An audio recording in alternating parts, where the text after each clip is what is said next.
Hello everyone and welcome to the RGDS podcast. I am your host Kingy, and joining me in this excellent episode this evening, today or whenever it is, I don't know, I've lost track of the days to be honest, and you hear him in the background chuckling away, it is the Drisk himself, Paul Driscoll. Now, welcome mate, good to do another one with you. Yeah, always a pleasure, always good to going through some retro games. Of course it is. So anyway, before we go into the main topic, as usual, what have you been up to retro-wise? Yeah, well, I mean, the first thing, isn't it, is to shout out is Walter Day has kindly nominated 3 of the people from RGDS and a few others as well, including Paul Monahan from Maximum Power Up and Andy Goodeye. Yeah, and Dean Swain from our Retro Asylum. So, what is it? It's like they're called superstar cards, and it's a thing that he does just as a little sort of nod and thank you to people who work towards the retro community in some way, or even the gaming community. Yeah. Some of our listeners have got them as well, isn't it? So yeah. So pipes and that. It's. I mean, I'm well chuffed. It's a great honour to have. It's just nice, isn't it, when it's your hobby and something you do just purely because you love it. It's just nice to have, that little nod from somebody to say, "Oh, we like what you do." Yeah, it's very kind, and obviously Walter will be at NERG in Newcastle at the summer holidays, isn't he? Yeah. So I've been given the go-ahead to go there, which was difficult because it's wife's birthday weekend. You done well. I know, but she's... I mean, her birthday's actually middle of the week. But, okay. I'll, tail end of that week, actually. Yeah, just take her to a posh restaurant on the actual day of her birthday, and that'll appease her, won't it? Well, probably not. She'll make me pay for it one way or another. For sure. The only other thing I've been doing in getting rather addicted to, since we did the James Bond episode, I did so much research for that episode, which of course we couldn't use because it was already a stupidly long episode. Yeah, my divorce papers are already been processed by the wife, for goodness sake, mate. So I looked at a lot of the research that I'd done and things like, I wish, we didn't include this, X, Y, and Z. Anyway, I decided, you know what? Given that it's the 70th anniversary of James Bond, where he got first introduced on the 19th of April, I'm going to roll up my sleeves and I'm going to write another one of my totally free books on License to Game. So it's going to be every single James Bond game as an accompanying piece to the podcast. But you know what I'm like. I go a mile and a half and it's already like about 300 pages long. Yeah, well, what you've shared with me so far, and I've done double that already. Yeah, you came on, and I mean, I was impressed. The layout is gorgeous, just the facts, the information, just the way you write in general. Like all your companion books that you've done previously, I've always been a huge fan of them, even prior to joining yourselves on RGDS. It was always a great thing that you did, and it's a real labour of love, and I really hope the listeners, and it may not necessarily be listeners, it'll be people that will see this that don't listen to the podcast but are avid readers and will come across this, so I just hope you get the downloads you deserve, mate. Yeah, I'd never do it just for the downloads, but you know what I mean. I just thought it'd be a nice thing, not just, as you say, for people in our community, but there's obviously a thriving James Bond lover, fan community. They may enjoy it as well. So yeah, we'll see. But I'm quite proud of what I've written so far. I'm right at the tail end of the book now. Then it's got to go. Then I've got to roll up my sleeves again and proofread it all. Oh, that's the pain in the arse. Yeah, can't you just put in a chat GTP and proofread this for me, mofo? I wonder if they can. They're clever enough, aren't they? Or just use Grammarly and see how good that is. Yeah. So yeah, what about you? What have you been up to? I'm busy at sorts. I've just been busy at work at the moment, so I've been coming home shattered at night. That I've not really played that much. But I decided, you know what, rather than just doing my usual faffing with things, I'm focusing on one thing. And just recently, there was a fantastic new homebrew game coming out for the Commodore 64, and that was called A Pig's Quest. And it is incredible. It's tough, but I've never seen such amazing sprite work given to the Commodore as this. It's up there with anyone that's played Sam's Journey and things like that. They'll know the kind of calibre and quality of releases. People are, back to the bedroom coders and small teams bringing out gorgeous games for the Commodore 64 now that far surpasses anything that ever came out in the past. I mean, normally you get, for any of the computers, they're just hobbyists. They're not making money from it for most games. Oh, okay, this one costs £10, worth every penny, may I add. But when people do things in your home time, their own time, I'm not saying that's an indication of quality, but there's not the push from an employer or a software house to get this quality title out. We need to bang hit after hit. People can experiment, you know what I mean, and try outlandish concepts and games and what forth. But this has polish. This has got chrome all the way around it. That's how great it is. It's just a kind of action platform adventure where you play a little pig who has to go around the land, try to defeat the evil that's taken over. The usual premise, but you throw daggers and swords, and it's just getting through the levels. And what makes it really tough is the respawning of the bad guys at all times. You maybe kill them, and then within 5 seconds they're all back to life again. But you're try to compete against that and the platforming element of the game. But it's seriously sumptuous. I mean, I am impressed, and there's 4 areas in the game, so I've completed area 1 at long last. I mean, at least then it's safe. I mean, you can use save states if you want in this day and age, but I am impressed. I know our Aaron from the show's got it, and there's a couple of our friends and listeners on the Discord channel, they've got it, so I'll be curious to see if they've actually delved into it yet and played it. But for me, I'm a fan, and I will put links to that on show notes. Awesome. Cool. So anyway, on to the main topic. So, the House of Gremlin. And you've probably seen the flyer for the show and that. Yes, we're celebrating the excellent software house that is Gremlin Graphics now. This will expand into other parts as the year goes on, because there is very distinct eras of this fantastic software house. Obviously, from the origins of the 8-bit era, and then onto the 16-bit era, and even survived into the 32-bit era. That's amazing, because very few companies actually had that kind of longevity in them, did they, Paul?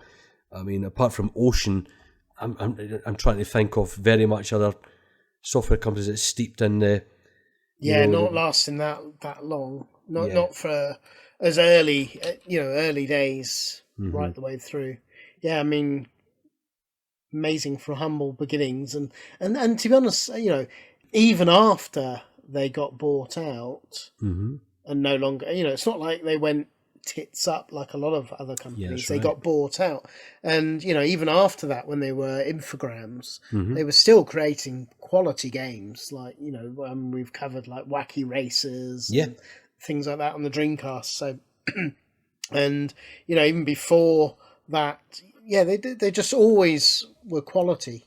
Even in the later era, you've got Loaded and Reloaded and Realms of the Haunting, what a favourite that is, and N2O. I mean, you could say just on the later ones, and of course, for me personally, I mean, everybody has their own era, but for me personally, the 16-bit era is the bit that I loved. I mean, I loved obviously some of the games we're going to be covering here, but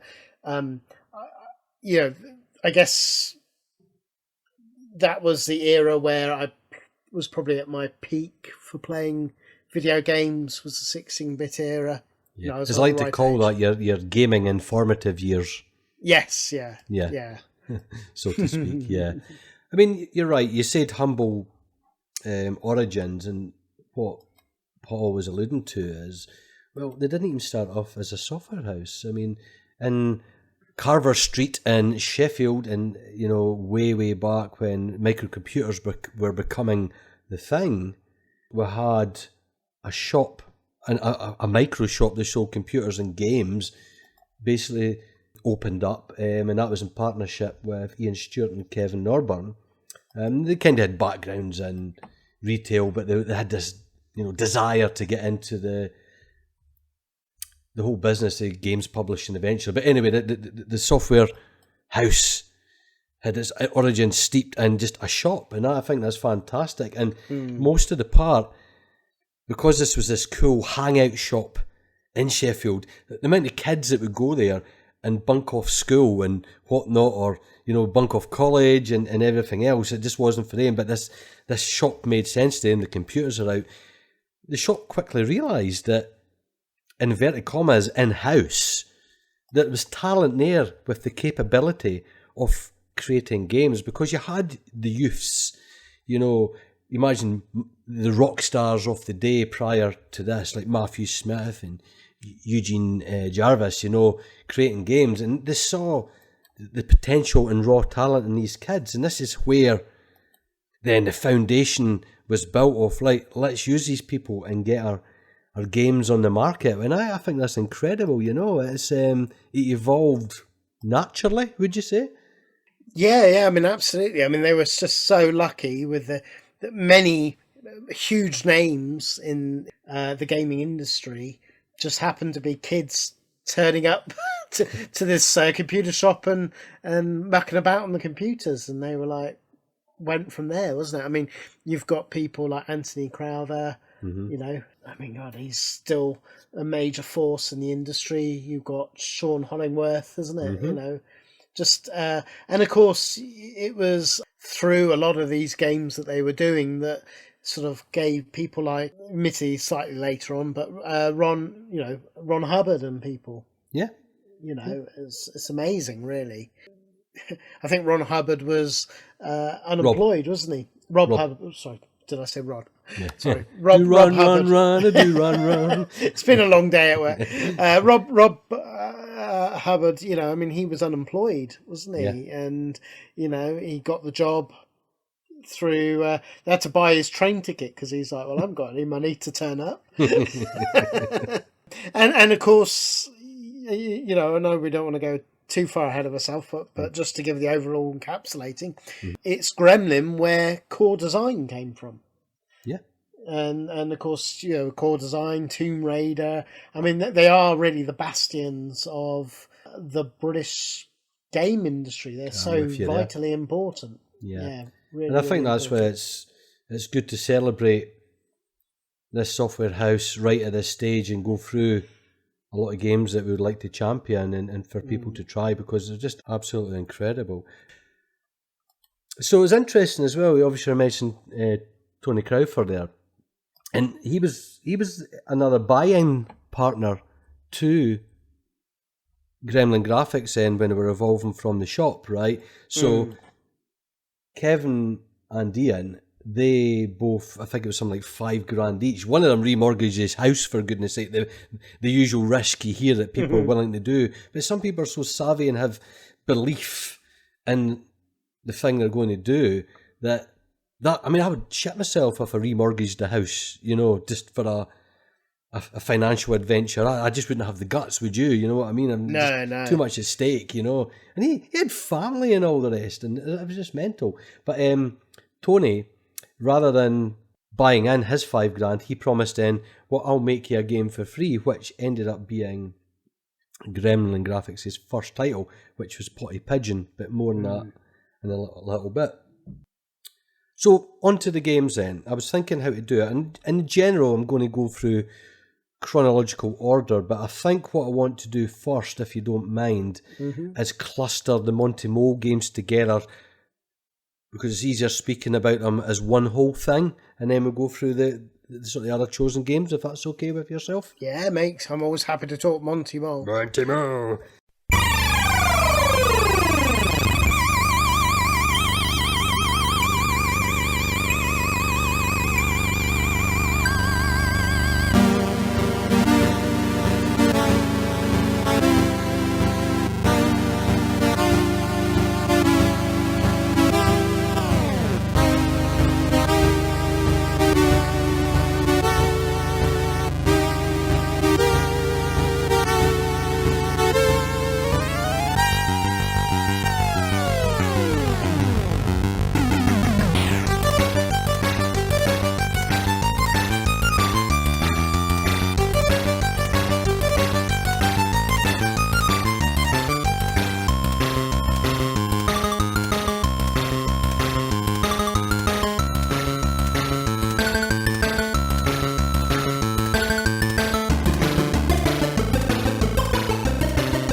So but we have covered a number of these games in previous episodes, so we'll mention them, and some of them we'll just skim on a lot more briefly, because, you know, if you want to really hear more in depth for them, I would suggest probably better. Some of the listeners would be bored. Well, I've heard about that in the previous episodes. If you're new to this, it would be more advisable going back to previous episodes and hearing that. But anyway, the very first Wanted Monty Mole game. Now, on the Commodore and the Spectrum, there are two very much different looking and very much different mechanics in the games altogether, right? Yeah, so you had a good one and a bad one. A good one and a bad one, yeah. So you had initially Pete Harrop, the new rising star, even on the cover of Monty Mole, his photos emblazoned in the inlay, isn't it? And it's kind of praising him, 16-year-old Pete Harrop, blah, blah, blah, all the rest. So he was a son of a miner himself, you know, so the whole mining thing and the strikes during the Thatcher era was very much into his psyche, wasn't it? So I suppose subliminally, being a Yorkshire lad and that, it would be the right thing to do, just cover the mines, you know. So there he is creating this game independently, right? And you've got Tony Crowther at this point. He's been poached from Alligator Software, okay? Yeah. And he's making, in inverted commas, a third Blagger game, you know, or a spiritual, similar engine, if you want to call it that if people have played the Blagger games, they'll know what to expect. Big scrolling landscapes of platforms, traps, and whatnot else. So I think it was Ian's idea, being their manager. Well, the two of yous come together, put your ideas together, because this Monty Mole character is, you know, this is the way to go. Think of that. I mean, mascots do work, don't they? Then that's the point. And a lovable character like Monty Mole, here's the origins here. So he changed his game slightly. Some ideas came from his game, like the Crushers. They came from the Commodore version, and then were put into the Spectrum. They hated Crushers because they really are random. There's no pattern to work out. More deaths in Monty Mole have happened because of these bloody, you know, stomping Crushers. Just by that, them discussing some ideas, obviously went their own way, created still their independent games, but that's why the Commodore version and the Spectrum version are completely different beasts altogether. In some ways I like that back then, that even with the Amstrad and that, you could have had 3 different variations of a game, and I think that's something to celebrate in some ways, that it's not like the homogenised things we see today where there's much of muchness between playing it on the PC or the Xbox or the PS5, especially for AAA titles, isn't it? It's Call of Duty looks like Call of Duty on whatever you want to play wherever it is. Yeah. I mean, you're absolutely right. I mean, it's, they're working to their strength, and, you know, it doesn't always work. You know, I definitely have my personal favourite, but for the first game, they were very different, and they sort of brought them more together as the games went on. Yeah, of course. What one was more successful would influence the direction it would take. So anyway, let's go for Monty Mole on the Spectrum then, or Wanted Monty Mole for its full title. So it's a cold winter, and Monty's just want to go down the mines to collect some coal. He has to go and collect the bucket first to collect them, and this is interesting. See that scene on the first screen when the miner chases you and you have to jump over the bridge? Yeah. Right? To tie this into a kind of mining game, that whole idea was the last thing done when they wrote the games, and then it was added in at the very end. And that's why it feels kind of not representative of how the game is, isn't it? You know, because it's above ground, there's not much platforms to climb, just a little half-broken bridge and water to leap over, and that's about it. But after that, and you escape the miner, it becomes your staple flick screen, platforming, kind of ladders and levels, jumping, avoid the baddies in a fixed path type of platform game, but clearly influenced by Manic Miner, and admittedly so by Peter Harrop, but that's what everybody does. You see something and you want to make it better or try and improve upon it.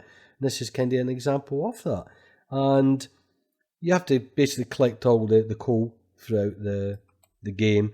But there's also a little political statement against Arthur Scargill, because he just thought he had the mandate to go with the miners' strikes rather than a proper ballot. So that was kind of Monty, the idea was to hand the ballot paper to Scargill at the end of the game, and he disappears in a poof. But in between the politics of that, I think it's still, even though not the best Monty game, I mean, I got it when it was released, and I was super excited because I nipped down I had the money, I nipped down the high street on the school bus at lunchtime when the school buses used to run at lunchtime for the lunchtime run, and nipped off at the high street, got some chips, ran up to Hon Mentions and bought it, and then on that afternoon I'm in class, and it was a bit like, you know, the Grange Hill bit where he's got the comic behind the textbook. I was kind of like that, and it was with RE on an afternoons. I said, shit, I'm not doing this, and just so excited. I cannot wait to play this game, and I really I fell in love with it. I mean, it was a great platforming game, but what's your memories take on it? Yeah, I loved, I loved this game. I sort of came into more the sequels of Wanted Monty Mole, but sure. I've gone, once I realised how much I loved those games, I sort of went back and played, got copies of, and obviously now own them all. They're just great, isn't it? And it was very clever bringing, because I mean, for those younger than us, and we even we're too young to really remember that, the miners' strikes were such a big deal, and it was clever to bring it in on this, because this even made the news. It did that. This game, which is like crazy for 1984 for a video game to make the news. I mean, what advertising! But it just looks right from the off. Peter Harrap just brilliantly designed it. It's on the spectrum. It's so bright and colourful. It's got such wide-ranging enemies and things. Zany characters, aren't they? And I love the sprites on them. And just it's little things as well, like how you have the candles flickering. I mean, it's beautifully animated every sort of bit. It really is a joy. It's tough and it's frustrating. Peter Harrap was known to be a bit of a git in his game design, but they've certainly great fun and kept me addicted. Yeah, absolutely. Yeah, I mean, it's weird. I've not really went back and played this in a very long time, even though I have the fond memories and obviously deep nostalgia for it. Clearly, it's surpassed by its successors in many ways, but going back to it, I found it really still retains its rough charm that it does. I mean, the collision texture's a bit more unforgiving, I will admit. I hate getting stuck in bits and whatnot, but that's all forgivable because it's early doors gaming. You understand that. There's just something charming about Monty Mole that, well, he's endured. He endured through so many games because of his popularity as a character, and it's great to see. I even enjoyed when the magazines published the maps of the game, and maybe the pokes weren't released or the cheats, so you were having to rely on playing it, vanilla in that way, and just to see the map of it and realising all the screens you still haven't been to yet, realising the game's bigger than. It's a huge game, really, or it certainly feels a huge game. Yeah, and it's just something beautiful to the look of, Rick's really good use of the Spectrum colour palette. I mean, it still looks really special, even today, unlike its counterpart, which doesn't, in my opinion, it plays all right, but doesn't, the C64 version doesn't make good use of the C64. No, which surprises me because that was done. That was Anthony Crowther, wasn't it? Yeah, for the C64 port. Yeah. I mean, if you played the Blagger games, then you'll be very familiar. So it's one big sprawling, scrolling assault course is the best way to describe it, where it's just a labyrinth of getting to the end of the game and collecting the coal on your way there, and it's playing just so many bars of the Cognal Bogey March, which is and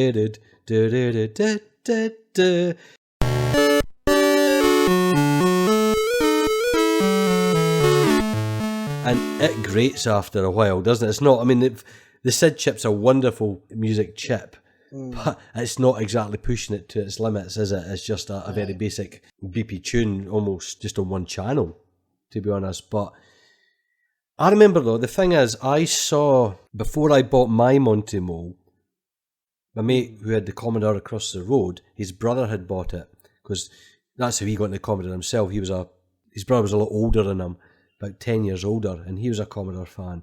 And I went over one day and he's playing this, and I fell in love with it because games were new to me. You move a box about the screen back in the very early days of gaming, and you'd fall in love with it, wouldn't you? Oh, that's amazing! You know, you can have the free will to interact with pixels on your screen. And I thought, selfish git didn't give me a shot. You know, it's nothing worse when you go and somebody sees you're in awe of it, and they just continue playing rather than going, "Would you like a shot?" I never understand people like that. I always like to encourage people. Join in, I can play this later. But I wanted this, and I wouldn't say I was disappointed when I got my Monty Mole, you know, but I did go, well, this is different, you know what I mean? But it did look amazing at the time, but many years had passed before I had the chance to play it again. Pretty much emulation, to be honest, for the Commodore. And it hasn't aged well. That's its trouble. It's very, very, very difficult to play to get that far. You do have energy, but it doesn't last you very long, does it? No. And the hues and the colours, I mean, no jokes about, you know, muted colour palettes. It's mainly grey, to be honest, this game. Grey background, and it's just blocky. I mean, it runs smoothly. Scrolling as smooth as smooth can be, and there's a premise of a game there. I just think that Blagger engine, he'll claim, as many of them claim, it's not an engine, all the code was rewritten from scratch. Yes, but it's repurposed code. You can't tell me that. So in that argument, it's still an engine if you want. It's not in the modern standards of what we would class as an engine, is it? But it's just too clunky for it, so it needs to be refined. And I think there's a very good game within that. If someone went back today, programmed something similar, but just made it more forgivable for the player.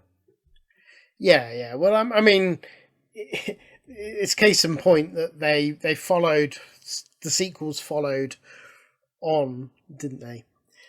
And they followed the Spectrum model, not the C64. That's right. Well, that's the point. I mean, the Spectrum version sold 20,000 copies in its first 6 weeks, right? And at that time, that was the expected sales for a huge hit for its entire lifespan.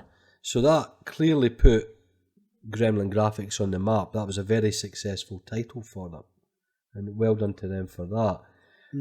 But then, I don't know why the decision then came for its sequel. So there's Monty, he's stealing coal, okay? And in 1985, Monty was put in prison for stealing the coal. What a harsh sentence. Poor Monty. And this was then an opportunity to show off. It wasn't really a Monty game, Monty in title, which is weird because on the loading screen it says Monty the Great Escape. But Monty is innocent, so they didn't, when the game was getting developed, they didn't tell them, oh, by the way, legally, we can't call it the Great Escape, you know, so, but anyway, I love that in games like that the packaging doesn't always, and there's quite a lot of instances of that over the years, of just things that don't tally up that way. I think it's quite charming in its own little way. So anyway, to create this Scudmore prison adventure, which Sam Stoat has a new IP, a new mascot has been created, because he's a burglar from Sam Stoat Safebreaker. He is going to break Monty out of this prison.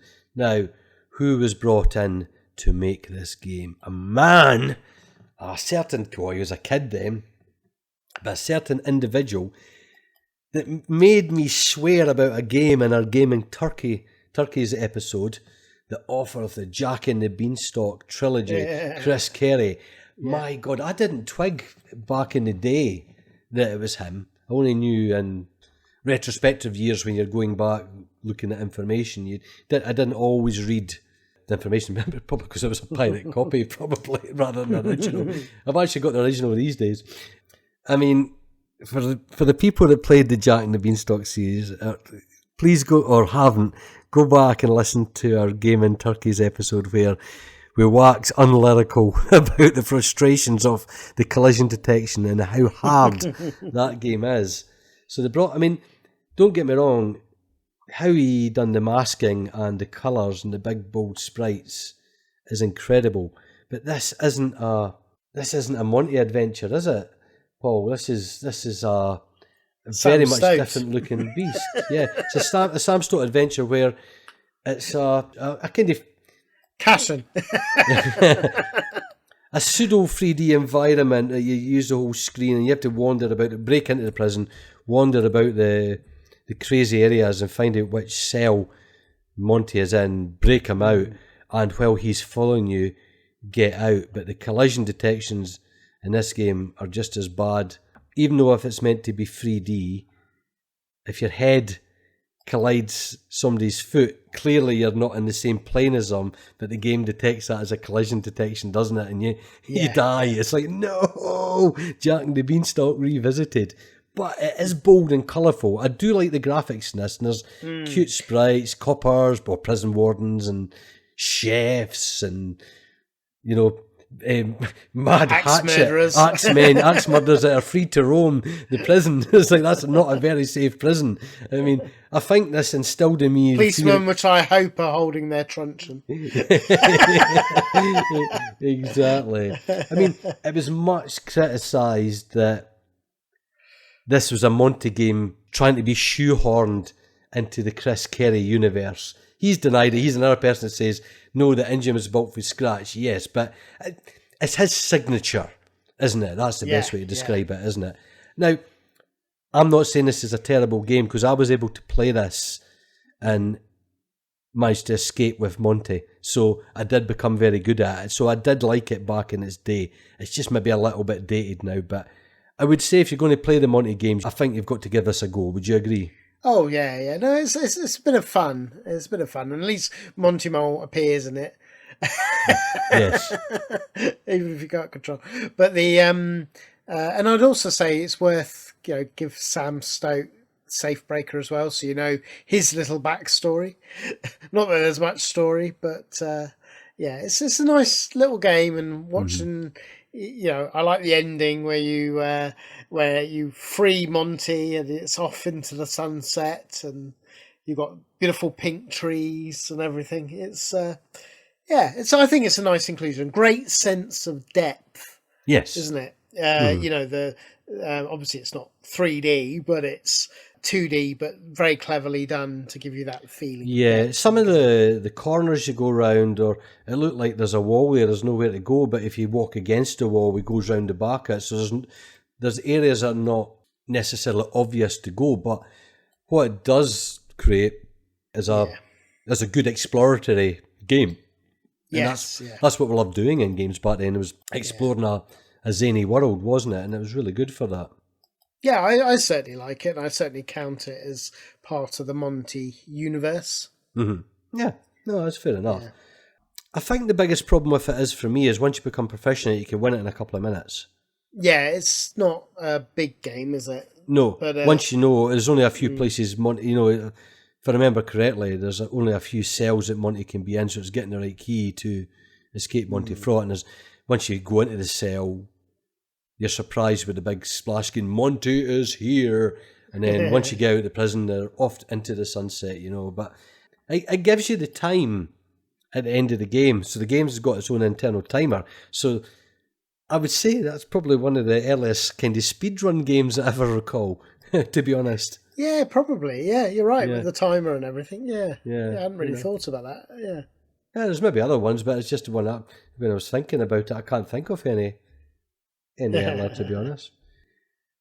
Right, so Monty returns properly.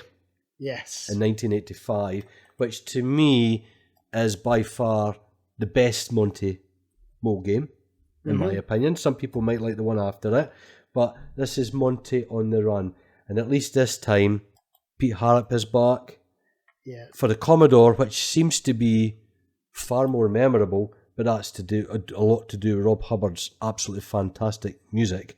Yes, yeah. Which he was paid £750 for, by the way. That's a lot of money back then. That's quite a princely sum. Yeah.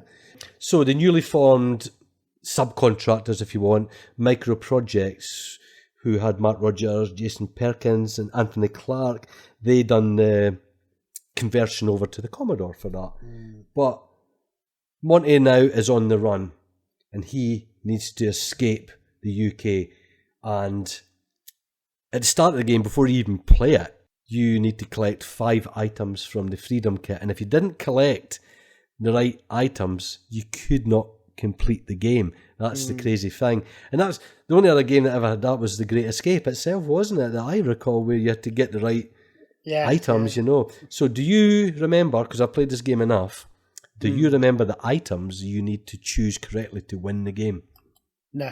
You're useless. The jetpack, obviously, the passport, the rope, the gas mask, and the telescope. Right, that was the ones you need to get. What they done really well on the Commodore version for this is they went into the higher resolution mode, didn't they? And therefore pretty much copied the Spectrum sprites. So they look the same. One has colour clash, one doesn't. They can argue that till the cows come home. Both are excellent games. I had Optimus Spectrum. Commodore guys had it in the Commodore, and we both had a great game to play. Minus the Rob. We didn't have the Rob Hubbard tune, but I was able to hum a tune in my head like I always did. So the coolest thing on this is the first thing I recall, what I just thought was super cool, was Monty's somersault. How easily were we amused by a somersaulting mole? There were quite a few somersaulting, like jumping, like with Dizzy and things like that. Came along as well. But exactly. It was beautifully animated, wasn't it? And this again, it has all the imaginative characters like you had in the first game. But you're right, the level of design is a lot more thought out. Yes, better thought out here. I mean, they're all good games, but this is definitely a real solid. Yeah, I think the level design is bang on, right? The positioning of the zany bad guys. I love how you can enter rooms on this one, and you see the exits at another bit, but you're blocked off, so you have to go around another way to get up and go over. So there is.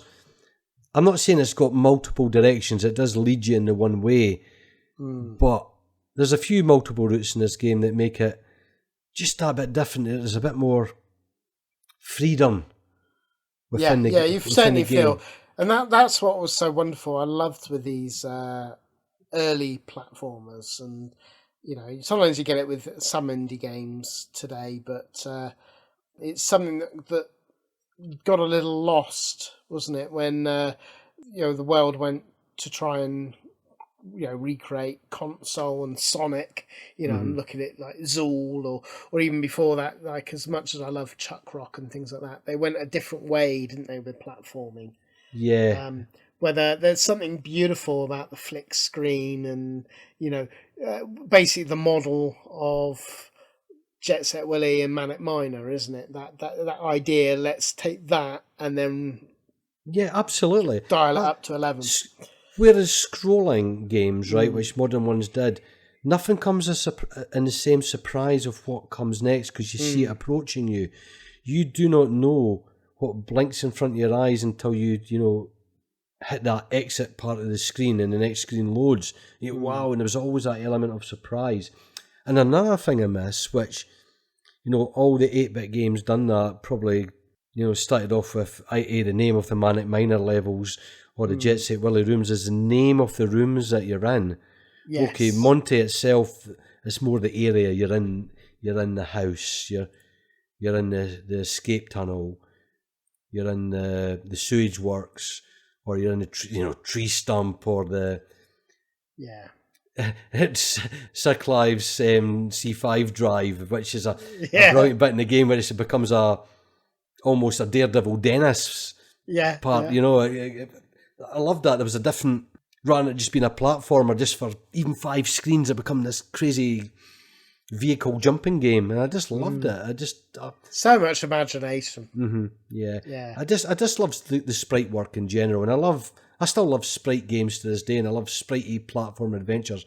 I'm a sucker for them, and there's not enough people doing them. If more of them exist, that's all my Steam collection would probably have, to be honest.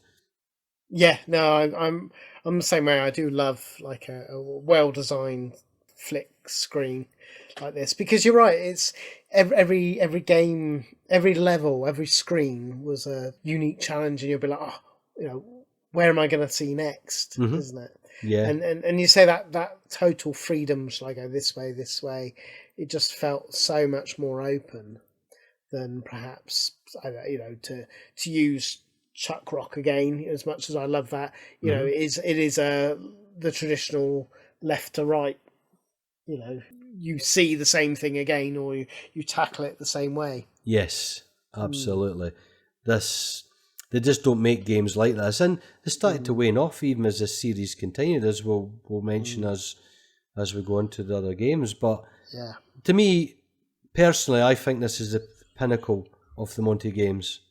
Not for me, but only just because the next one was that was my first introduction to Monty Roll. That's fair enough. And don't get me wrong, I was super excited about this next one when it's coming. Obviously, we've covered this before. We'll just briefly touch on that. But that is Auf Wiedersehen Monty, and that was in 1987, wasn't it, Paul? Yes, yeah. Well, it's just, it's more of the same. You're this time you're still trying on the to get run, yeah. Yeah, you're still on the run. You're trying to get money and things, isn't it? To buy your own island. To buy your own island and escape.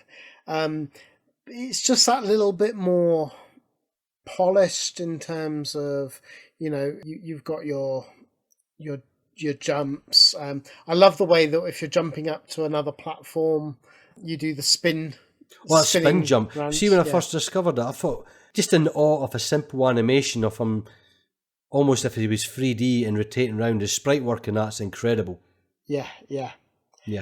All plays brilliantly, and it's really nicely designed. You've got obviously the hooks again where you can go upside down. It's just such a huge game as well, and so much variety to everything you see, and of course brilliant music on both systems. Well, that was the point for us Spectrum boys. That was the first time you had the in-game tune. Obviously, you had Rob Hubbard and Ben Dalglish making the music for the game. I mean, even the voices on the 128K version as well, which just they randomly happened as you entered the different rooms. Yeah, as well. You had there was one I've never made out. It always says Minky. I was like, is that what it says? Minky? No idea.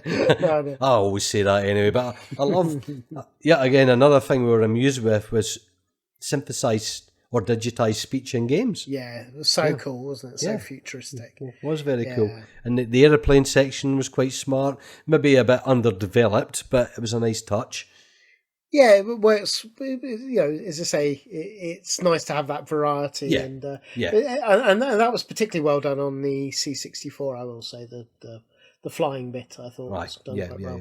For sure. And it was at least linear. You can go to the different areas, very very many different routes to take. Which was huge. Cool. I love also the alcohol bottle, isn't it? When you drink it, you temporarily the controls are reversed. Yeah, nice. Just silly little touches like that. But but they were hilarious when you were a kid. I mean, you were just like, absolutely. Awesome. Yeah. But I'm drunk. To us, this was the final Monty game. It concluded, if you won it, he got his island of Montos. Enough. The European currency units purchased for that, as we said in the last episode, remember those? But it did move on, unfortunately, and I think, us, we were lucky, we were treated with your Sinclair to a Christmas special of so many screens of Moley Xmas, which was fantastic, wasn't it? And we've covered that in the Christmas episode where you have to get the cover tape for your Spectrum off that game, and I thought it was a nice touch. And it was 5 levels if I remember correctly, and they were all just single screen levels, but loved it, absolutely loved it. Particularly because you're seeing like your Sinclair office and things like that. Yeah, Nicely done. Nice theme game. Yeah. And unfortunately for the final one, then it came out in later years was Impossamole, wasn't it? But it didn't gel with me at all. Played it both on the 8-bits and the 16-bits, and I couldn't really relate to it, to be honest. Yeah, I mean it's better on the 8-bits because I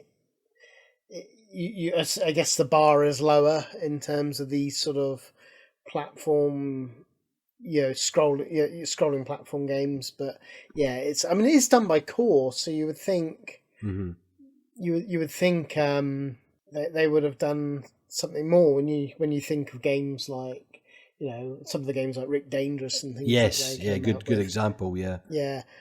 I mean, it's nice characterization of the mole. He's bigger this time and more defined. But yeah, I mean, it's an average platformer really, and it's I personally don't count it as a Monty Mole game personally, just because it's a completely different game, really. Yeah, and it's not particularly very good. It's average at best. Yeah, very disappointing on the Amiga. I remember being absolutely distraught when I saw it on the Amiga. See, that was the point. I mean, I had it on the Spectrum, and it was average at best, and I played it as much as I could. But I kind of thought then at the time, well, maybe this is just at this stage where the Spectrum's days is numbered, and it'll be better on the 16-bit computers. So when I tried it on the Amiga, it wasn't any better by any means. I'd rather have went and played Super Frog, to be honest. Yeah, it just the world had moved on. It was, and Monty's days were numbered by that point. Yeah. Well, I think if they had stuck with the flip screen but with just better graphics and concentrated on the design, it could have still been great. But they tried to do something different and it just didn't work. I mean, hats off for anybody to try to do something different. We had another Monty game that was exactly the same. I think we would have been bored with that as well, in all honesty. Yeah, you're probably right. As a series, Monty Mole it really was my first true introduction into platforming, so it always holds a very special place in my heart. No, I'm with you there. And I know I've said it before, and sorry to rub it in, but that time I got to meet Peter Harrap and Sean Honeyworth. It's a wonderful thing when the heroes are even better than you can possibly imagine. They were so generous, chatting through everything, and just such lovely people. Excellent. Such lovely people. Excellent.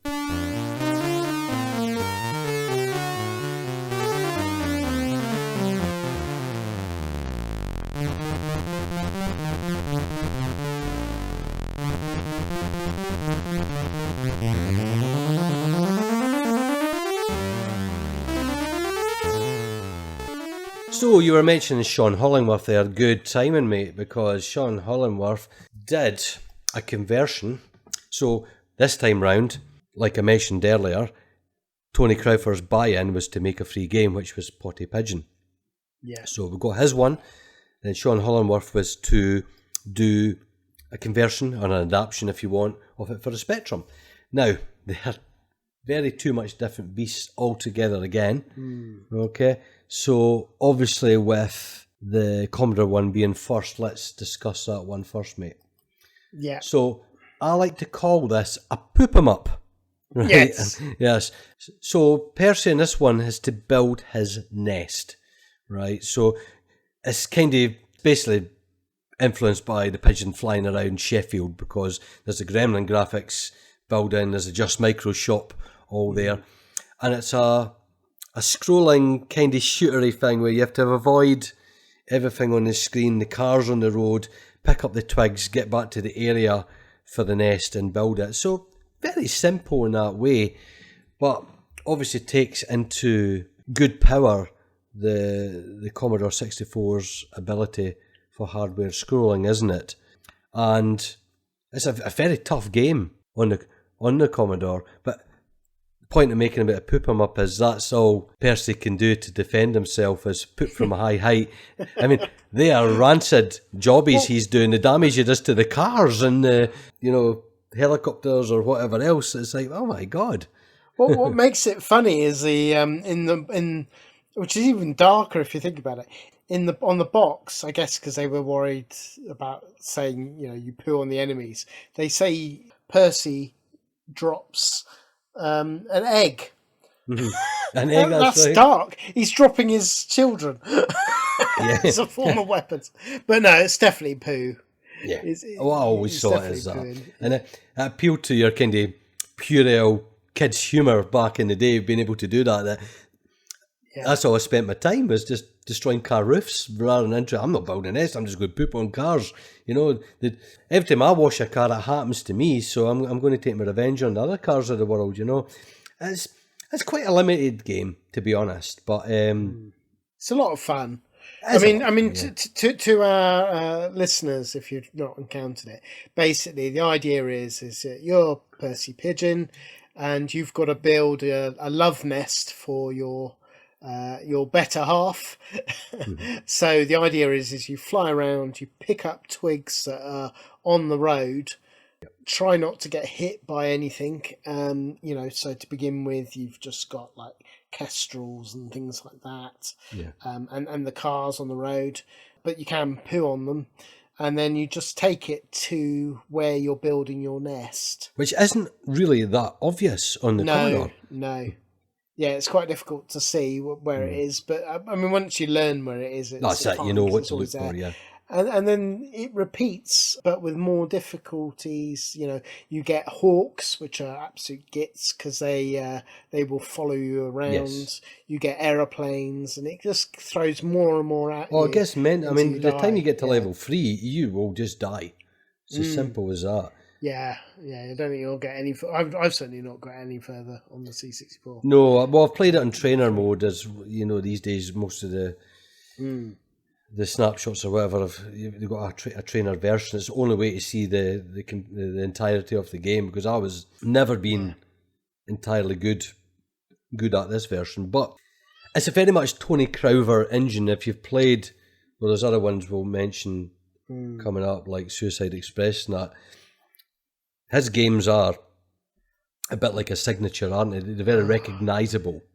But it's so impressive. The speed. I had to double check that it wasn't because I was playing it through an emulator. You hadn't increased the frequency or whatever. Yeah, because the speed that you can go at is insane. You're like, how is the C64 able to do that? Yeah, well, it's at the peak of any other game that you're flying a plane or a helicopter or any aviation thing, right?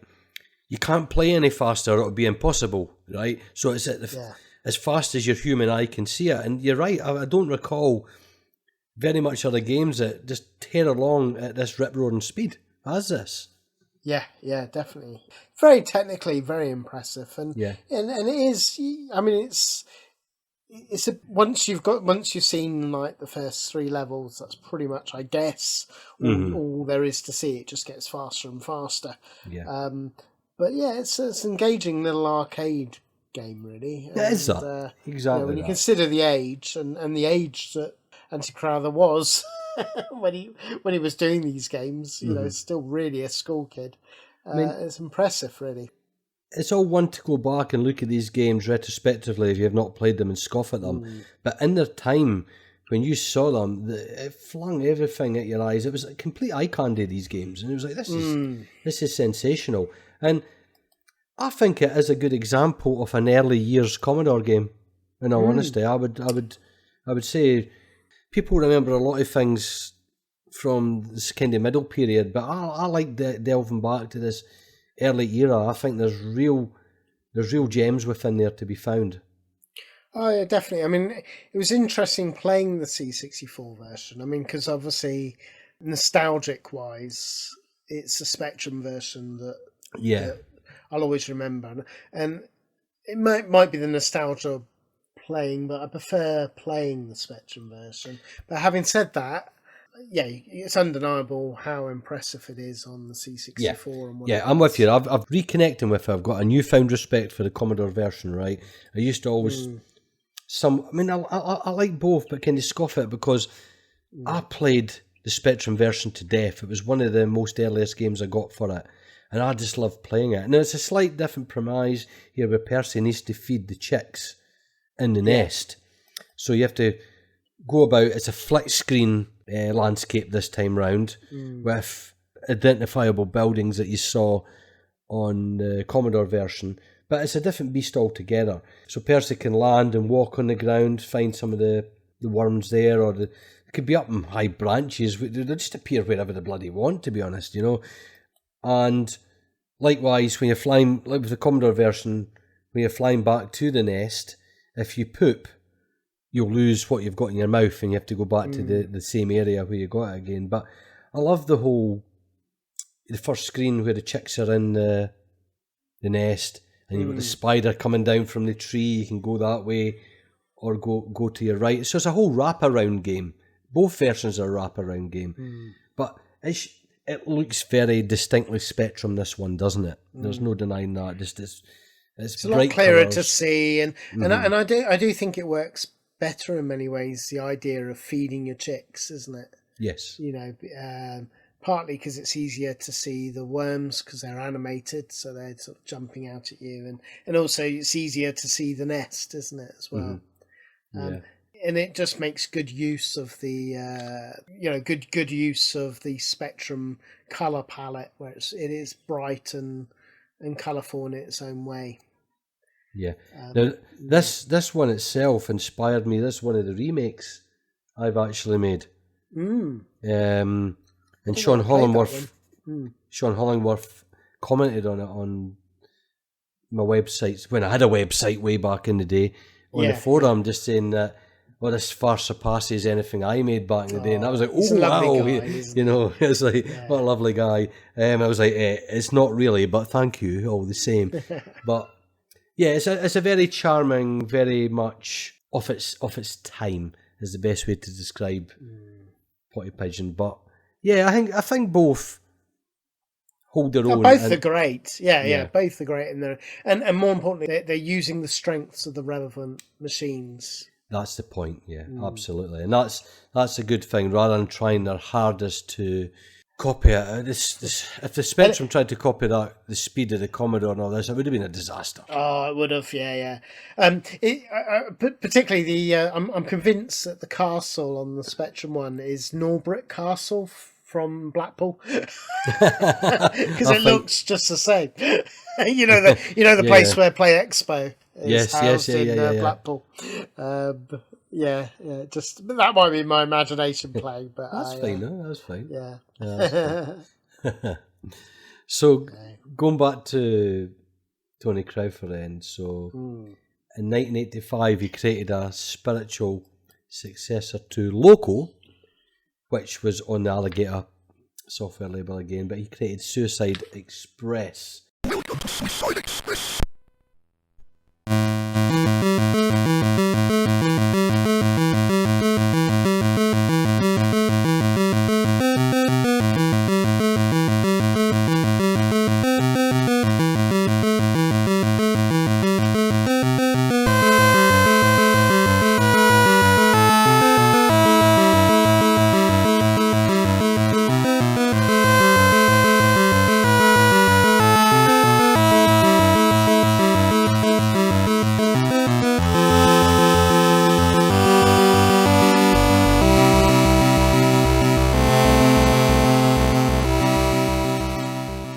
Playing this a lot at my friend's house, being utterly guff at it, and I've realised, see, now I'm still as equally guff at this game. It's yet again so bloody fast, right? So what is this game? So the game is split in two halves. So you've got the top of the screen where you see your futuristic train and it's on a rail, and on the bottom you have the topographical map where you're looking down and you see all the different rail links, so you can push up and down and change your direction. So you have to keep an eye on that. Think of it as a scanner. So oncoming vehicles towards you. To be honest, that's all I use. I couldn't concentrate on the dot bit. Yeah, exactly that, because you can see what's coming behind you. There's UFOs or jet fighters or futuristic jets, whatever you want to call them. There's also dots of rubble on weapons. the tracks. Yeah, is that weapons? I thought it was rubble or whatever it is. No, the dots are the ammunition. Oh, increasing your ammo, that's what that is. See, I'm learning to this day. It doesn't matter, I'm still crap at it. Well, you will be if you don't know the dots. If you run out of ammo, it's game over, pretty much. Yeah. What brilliant parallax scrolling on the game, and... Oh, amazing. Yeah. But almost too fast, though. It's too fast. Yeah. And that's the point. If you go back and play local...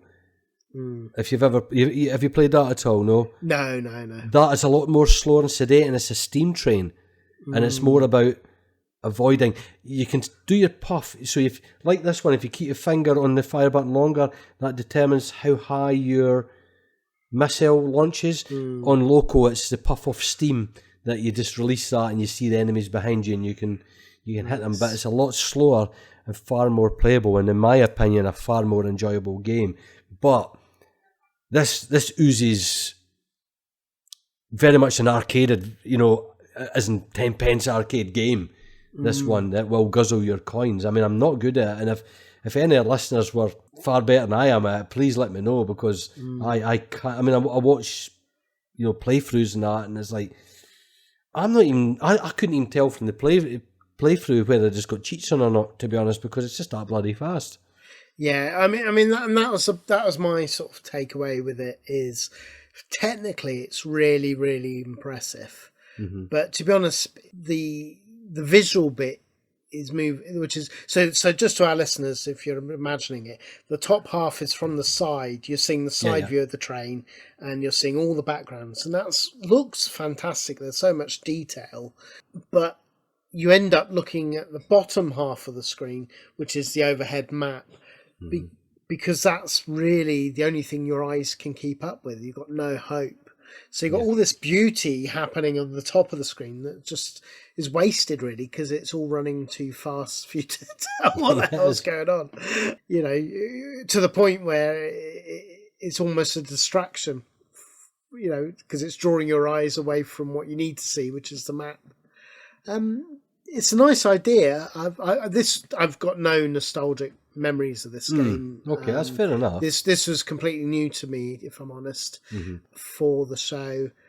Yeah, I think it's got the nice germ of the idea, but I think, and it's one of the things that he got better with as time went on, to Anthony Crowther, because he's always about like the game engine and creating a very clever solutions to things. I mean, he did that throughout. If you look at some of the later games like Liberation, Captive, and of course like Realms of the Haunting. I mean, these were so far ahead of its time and what he was doing, but he had the help of or better understanding that you've got to make the game good as well. And I think here he just got a little caught up with making it.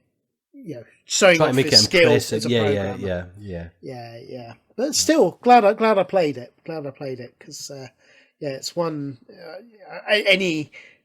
Any ratty game, any Anthony Crowther game is worthy of your time.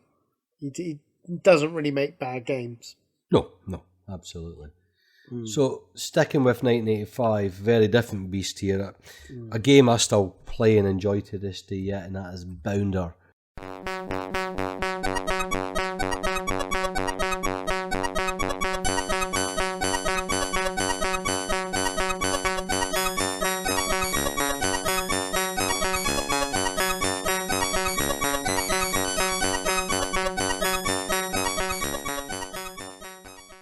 Fantastic game now. Yet again, different teams for the Commodore and the Spectrum. You had obviously on the Spectrum the same names: Sean, Chris Carey, Pete Harrop. Yeah. For the Commodore, it was Chris Shingley, Andrew Green, Robert Toon.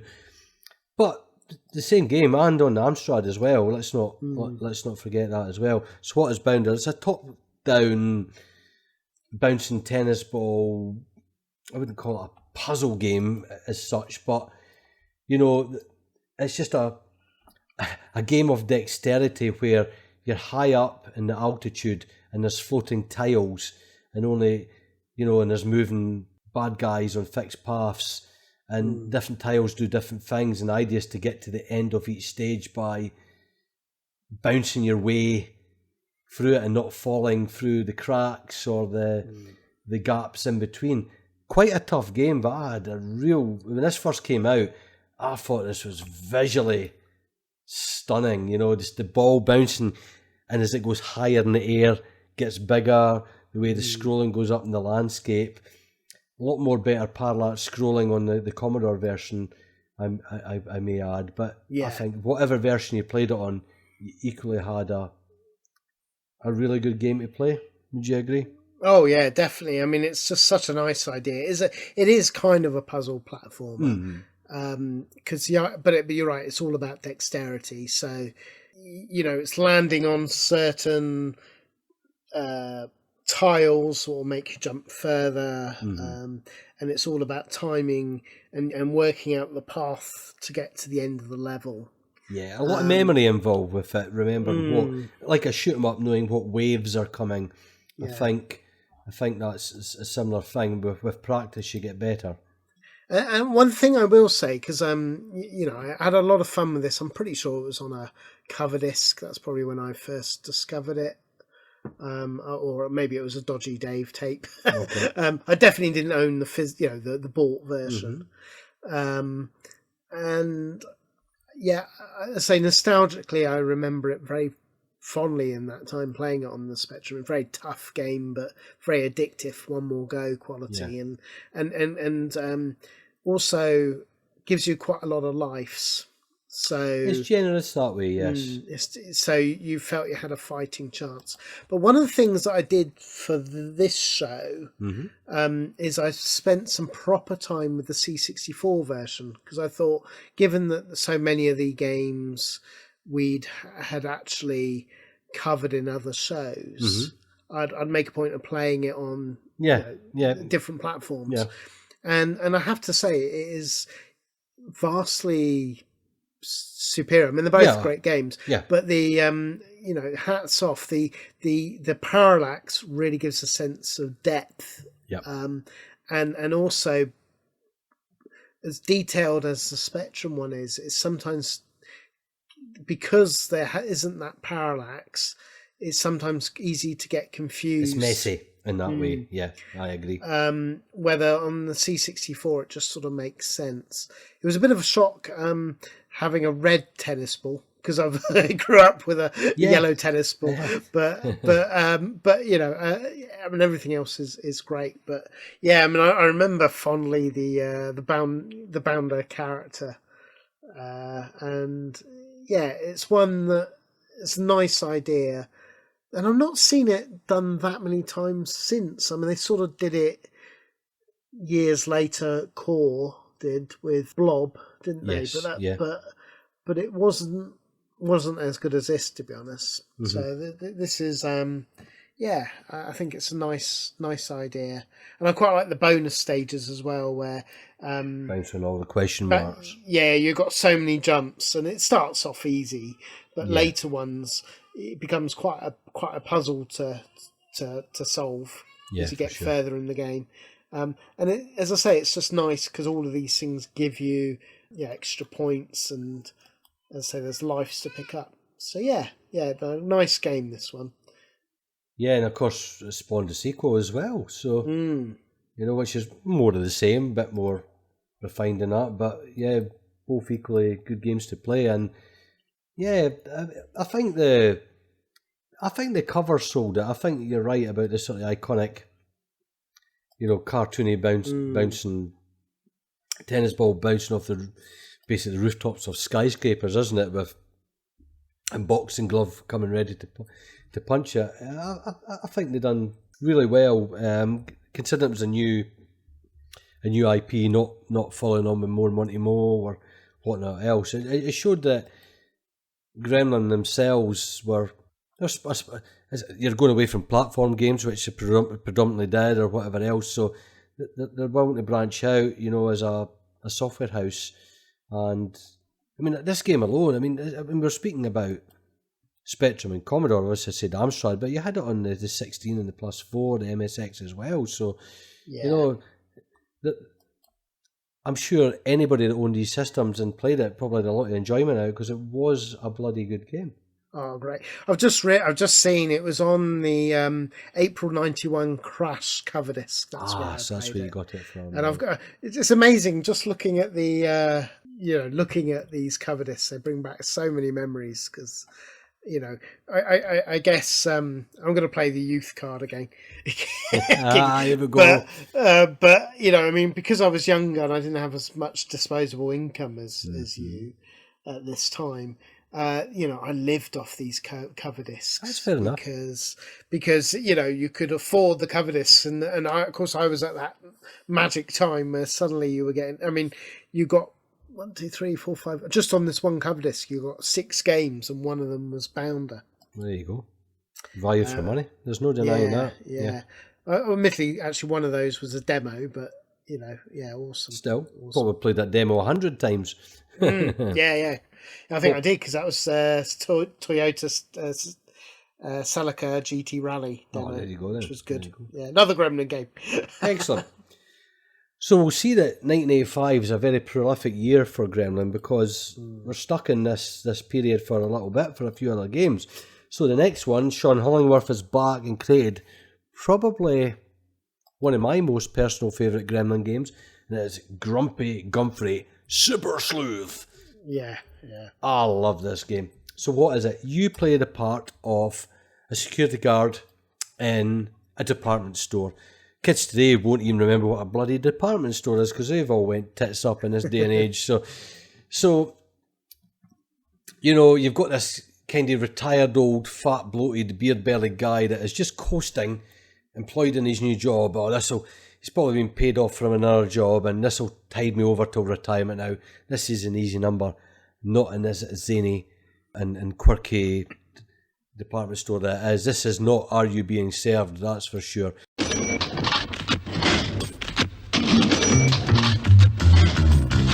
Ground floor perfumery, stationery and leather goods, wigs and haberdashery, kitchenware and food. So you'll get a lot of the clientele, the customers coming up and telling you about something that's happening. So there could be a shoplifter, or there's a hippie guy that comes up to, hey man, ducks on the shop ground floor, wow. So you have to figure a way of eliminating the pests or solving the situation that you've been reported on it. So it kind of does look like the Chris Kerry graphics, but it's not by him, you know, so it has a bit of the Monty is innocent aesthetics, doesn't it, Paul? But it's on many different floors, so you can get in the lift or go up the escalators. Stop trying to bumping into the customers, because there's a kind of energy thing that starts depleting down, and that's your warnings. And if your warning goes down, you get called up to the top floor where the boss is, and he gives you a rollicking off and you lose one of your lives and whatnot. So I think it's I love it. I really love it. I mean, did you play this back in the day, or is this something that came to you later? I'm so pleased that you mentioned this game, purely because this is another one that I had back in the day on a cover disc. Right, cool. And if you didn't cover this, so did I. I just can't, because I had the original of it. You probably don't have the memory. Yeah. So this was another Crash cover disc. To our listeners, it was issue 68, 1989, and it also had Rockman on it, which is another great little game by Mastertronic, as well as Grumpy Sleuth. But I loved this game, and I played it to death. I had no idea what the hell was going on, if I'm honest.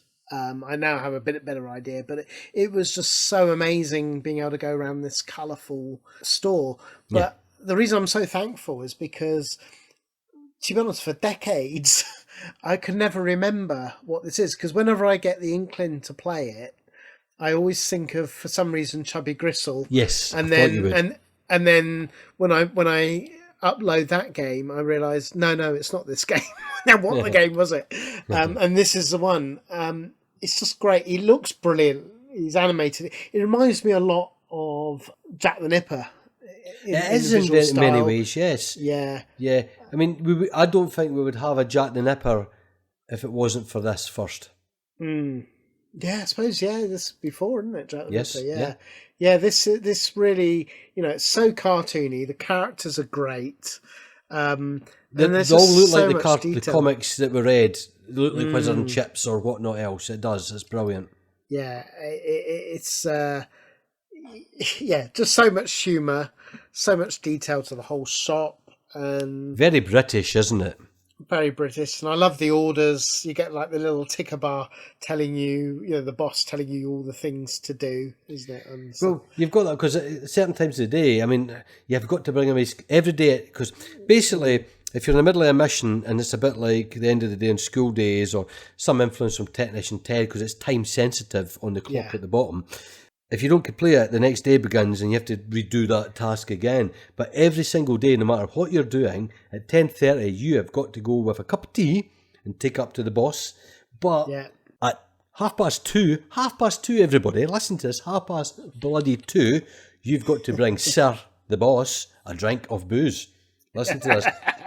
Now, I'm a manager in my team and no one brings me a pint or a nippy whiskey at 2:30. I'm changing that tomorrow. That's happening now, But you're right, there's shoplifter and you have to catch him and he's got a big mink coat like he's Arthur Daly, doesn't he? Running about stealing things in the shop. Or... Oh, there's so much characterisation. It's great. I like the little women with the handbag. It was like, yeah. Whack, whack, whack. I mean, one of the pain in the arse. So there's one where you get reported there's bugs in the cafe, right? So you have to find the bug spray, and there's items you can pick up throughout the store that would assist you in your daily quests, and the bugs were always a pain in the arse to get because they would teleport, they would disappear and appear somewhere else on the screen. So you're running over that way and they move to the other side and it's like, oh my God, it's like whack-a-mole trying to kill them with the bug spray. But that was frustrating. And it's amazing, there's so many flaws in this department store, and it calling the lift and I like as well the what's it called now? It's called Mole Brothers, isn't it? Yes, the Mole department Brothers. store. Nice little nod to Monty Mole. There's a little speech bar when you bump into the customers in the store. Yeah. When was the last time you've been called or read it a clumsy oaf? It's such a thing of its time. Love it. I mean. There's a whole list of... I don't think I ever fully completed it, to be honest, right? I'm looking at the later missions, so to speak, here. And there's a whole firefighter with department stores on fire, bloody hell. Repairing the boiler. There's like... I got as far as the gorilla in the loose, and that was terrifying. You must catch a gorilla. I mean... What department store has a gorilla running around in it? Well, this sounds like right at the beginning. You got ducks, isn't it? Exactly. Yeah. So, it's. I love the little baby as well, bouncing on its nappy across the room. See these babies doing that, right? Yeah. You know when a dog has an itchy arsehole and it does that funny walk? That's what the babies are bloody doing. It's like, there's no mum wipe their arse for them. And you got the guy with a cigarette, and just say the big Arthur Daly. Yeah. Shoplifter. Now, it wasn't enough to get a Crash Smasher, so if I remember it got something like 85% in Crash, right? That's still a good score. But for me personally, this is my favourite Gremlin Graphics game of all time. I will come out here and say this now. Absolutely. And another reason... Jack the Nipper from the early era. It is there, but the only reason this beats it is because, yet again... It was a game I was able to play with a sibling, and my sister, who wasn't a gamer, this was one of the games she thought was absolutely incredible. And we played it together, and we played the absolute shit out of this game, mate. Really did. And because of that, it's etched in my memory of, it was the only time we didn't bloody argue and fight and squabble, is because we had a mutual appreciation of this game. I totally get it. I mean... I'd say even as late as I came to it, when it was, it was already a good few years old. by the time I saw it on the cover disc. Yeah. I even then it still held up. I mean, I fell in love with this, and I'll be honest, I've never really played it so much to follow what you need to do. I just like wandering around and seeing seeing the whole place. You know, it was and still that's how I like to play it. It's just it's just so much humour in every screen. There's so many light little jokes, and beautifully done. Beautifully done. Yeah, good one, excellent. Yeah. So it's a great choice for that. So we're still in 1985, right? So we have Thing on a Spring.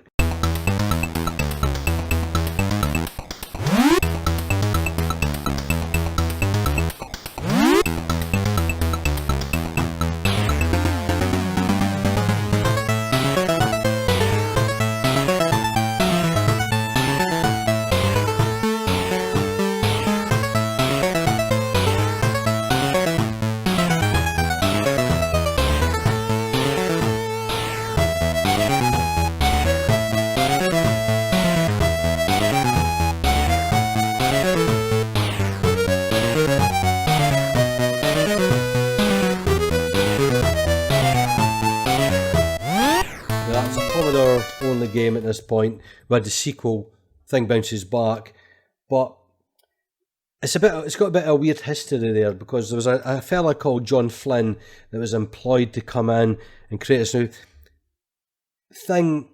Was originally seen on Monty on the Run as just a baddie, if you want, bouncing about on the screen to avoid, but it was a very charming sprite and animation, so the powers that be decided, well, this would make a good game. So they employed this young fella in. And a bit like jumping back, we had a game that never manifested, Beaver Bob in Damn Trouble, right? That was Christian Urquhart, the name that you can't pronounce, right? Yes. He got, inverted commas, dismissed because the game basically never manifested into anything. He just couldn't make a game of it. Look, at least Christian Urquhart himself, Daley Thompson's bloody decathlon behind him for starters, you know what I mean? So a guy that can make a good bloody game couldn't make Beaver Bob. So similar situation here. It just wasn't going anywhere. It's weird, wasn't it? Their idea was to do a mini game, and they were doing like breakout clones and stuff like that. Yeah. That wouldn't have sold. That wouldn't have worked. So this is where this micro projects team was asked to come in, develop it, and within 6 weeks, because that's a short development time, they turned it around with a game with Thing himself on. I've got mixed views of it. I think it's a reasonably okay game, but I think the short development time possibly created the niggles in the game, you know, the getting stuck in areas and so forth. But it's a zany scrolling platform adventure, not too different from Tony Crowther's Wanted Monty Mole, just bigger play areas is the best way to describe it, where I suppose Thing has to rescue all the other toys that have been captured by the evil goblin, haven't they? So it's very surreal, all the different locations and what, you know, there's conveyor belts and moving ladders and spring bouncing about and it moves great, and the character design's brilliant, and the and of course, you know, it was Peter Rapp that did the initial animation. That's right. Sort of, you know, and you know, but I mean, what Jason Perkins and that went on to do at Microbits, you know, particularly as you say, in 6 weeks. You're right, it is a little rough and ready in places. There are bugs, but I mean, to even get, because really, it wasn't like all they had was the animated little character. That's right. Everything else was scrapped. So, wow. Simply, wow, what they achieved. And it is I think he's such a great little character. You know, I mean, that iconic cover. I mean, the cover probably sold a lot. I think so. But yet again, this was another game. I'm across at my mate Harry's across the road. A year on, his brother's playing this, not offering a friggin' shot, right? of this game and playing it, and I'm in awe. And I think it had charming music. Yeah, back again, we can go back, and if you're not invested the time and nostalgia in this, you might come back and scoff at us now. But back then, this looked absolutely fantastic. It's a platform game. Of course I'm going to like it. I'm platform fan number 1 here. You're number 2. I'm number 1. But, yeah, it just gets a little bit lost in itself. But that's not to make it a weak game. I think finding all the different pieces of the jigsaw puzzle thing all over the place, or the little cards, you know, that enable the different abilities and that, is a good touch in it. I just wish I was good at it. I've never been able to play this without infinite energy, I'm afraid. Hands up. Or your oil, anyway, you know, so your oil doesn't run down. I wish I was good at it, but I love... It's very distinctly Commodore, isn't it? Yeah. I mean, I'll be honest, with the sequel, I never got on with on the Spectrum, and also with the sequel, the look of the thing on the spring just looks different, isn't it? And he's got the big red nose and that, and just not as for me, not as engaging. No, if you're going to play it, I would say play the original one. If you get as far as the green level, that is the first instance of colour clash I've ever seen in the Commodore. The background is the same colour as Thing's head, so you lose his head in the game. And I've never seen it in a Commodore game ever since then. Yeah. So see, Commodore does have colour clash. I'm only joking. No, it's a good game. And if any of our listeners have not played it and do like a good platforming challenge, please fire this one up. We're still in 85, by the way. Oh, wow. Think about it. It was a special year, wasn't it? And before it came out later in other versions, came out in the Spectrum first. And like before with Rocco, which I actually prefer the boxing game Rocco over Frank Bruno's boxing game. I think Rocco's fantastic from Gremlin. Yeah. They managed to acquire the rights from the Spanish developer Dynamic to release this in the UK. What I'm on about is Westbank.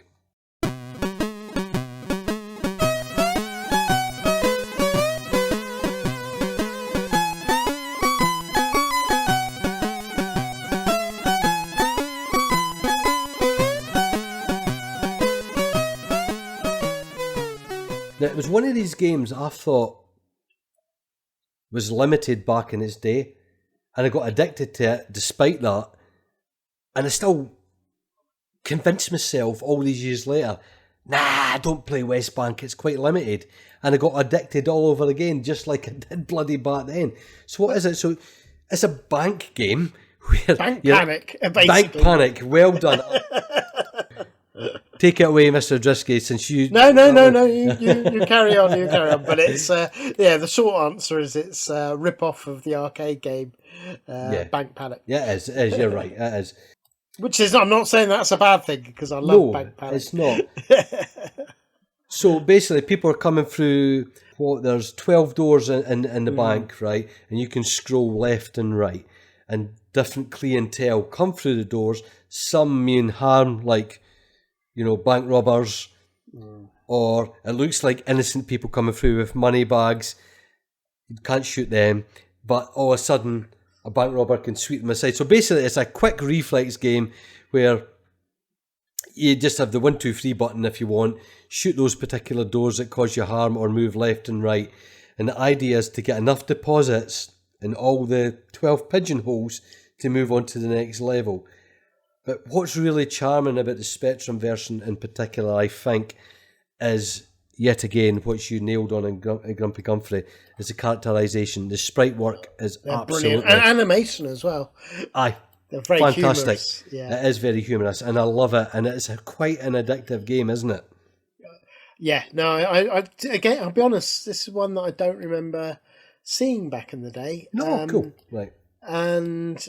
I don't know how, because it's fantastic. It's really, really funny animations. I mean, really good. I mean, in some ways, better than the arcade parent, which it's ripping off. I love the little guy with lots of hats. Oh, the little midget guy with the bowler hat. Oh, I said midget. I shouldn't say that. Sorry. Little short guy. little short guy. Vertically challenged guy. Yeah. With the bowler hats. Yes. Yeah.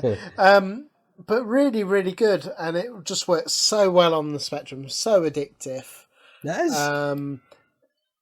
I'll be honest. The 664 was a bit disappointing.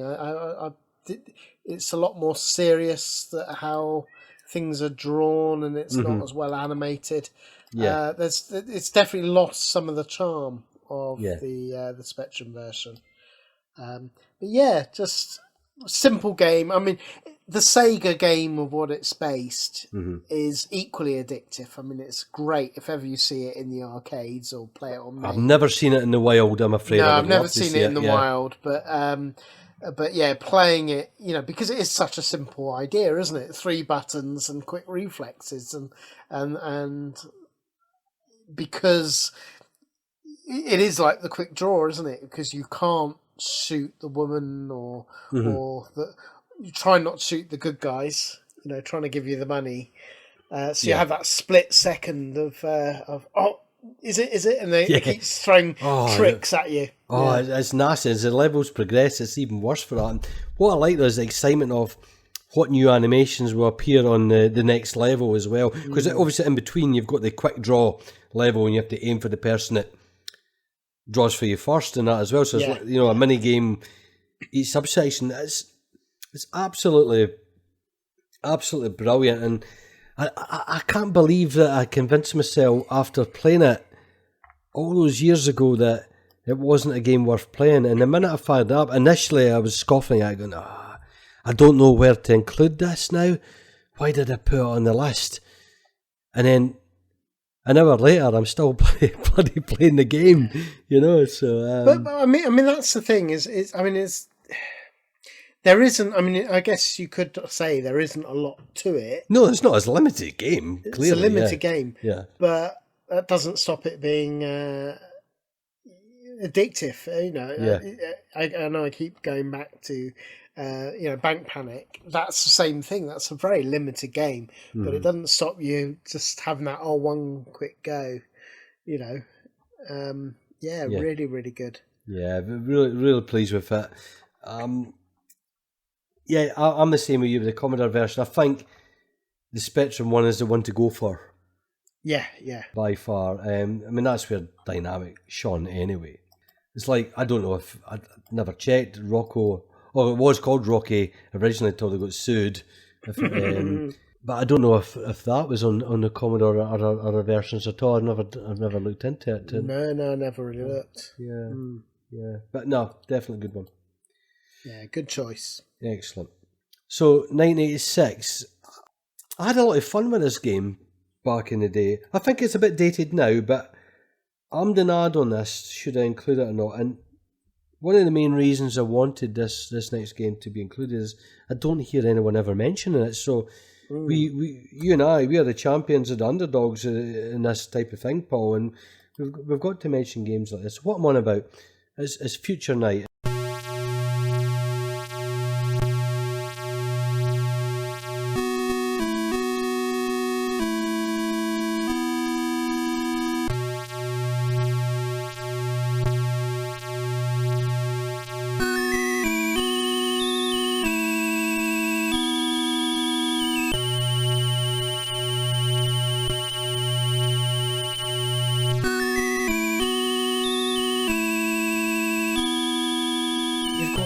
Involved with this, Sean Hallamworth, Pete Harrop, Chris Carey, Steve Carey, I think at this point now, this type of platform game is starting to peter out, we've milked it. And I was a day one purchaser of this, and the premise of the game is basically the usual one. The love interest has been kidnapped by this evil robot, and it's up to the hero of the day to, teleport down to the planet where the wreck of her spaceship is and find a way to rescue her. Basically, that's the simple. Basically, yeah. Yeah, but It is very much a ladders and levels platformer where you can upgrade your weapons and there's some object interaction, keys and safe passes to get through routes just to find your way. It's relatively linear, but I just thought the animations were fantastic, and I personally think that out of the three main versions of Spectrum, the Amstrad and the Commodore, the Spectrum one stands out just for its superb animations over and above all three. I particularly like the ghosts nicked from Jack the Nipper. Yeah, that is Jack the Nipper ghost. Talking about repurposing your assets there, eh? But yeah, fantastic. I'm glad you recognised them. This is one that I loved as well back in the day. I bought this as a kid, and it was purely on the box art. It's really cool box art. It's sort of like it looks quite serious on the box art, like the knight looks. He's riding. It's all sort of like futuristic. It looks really cool.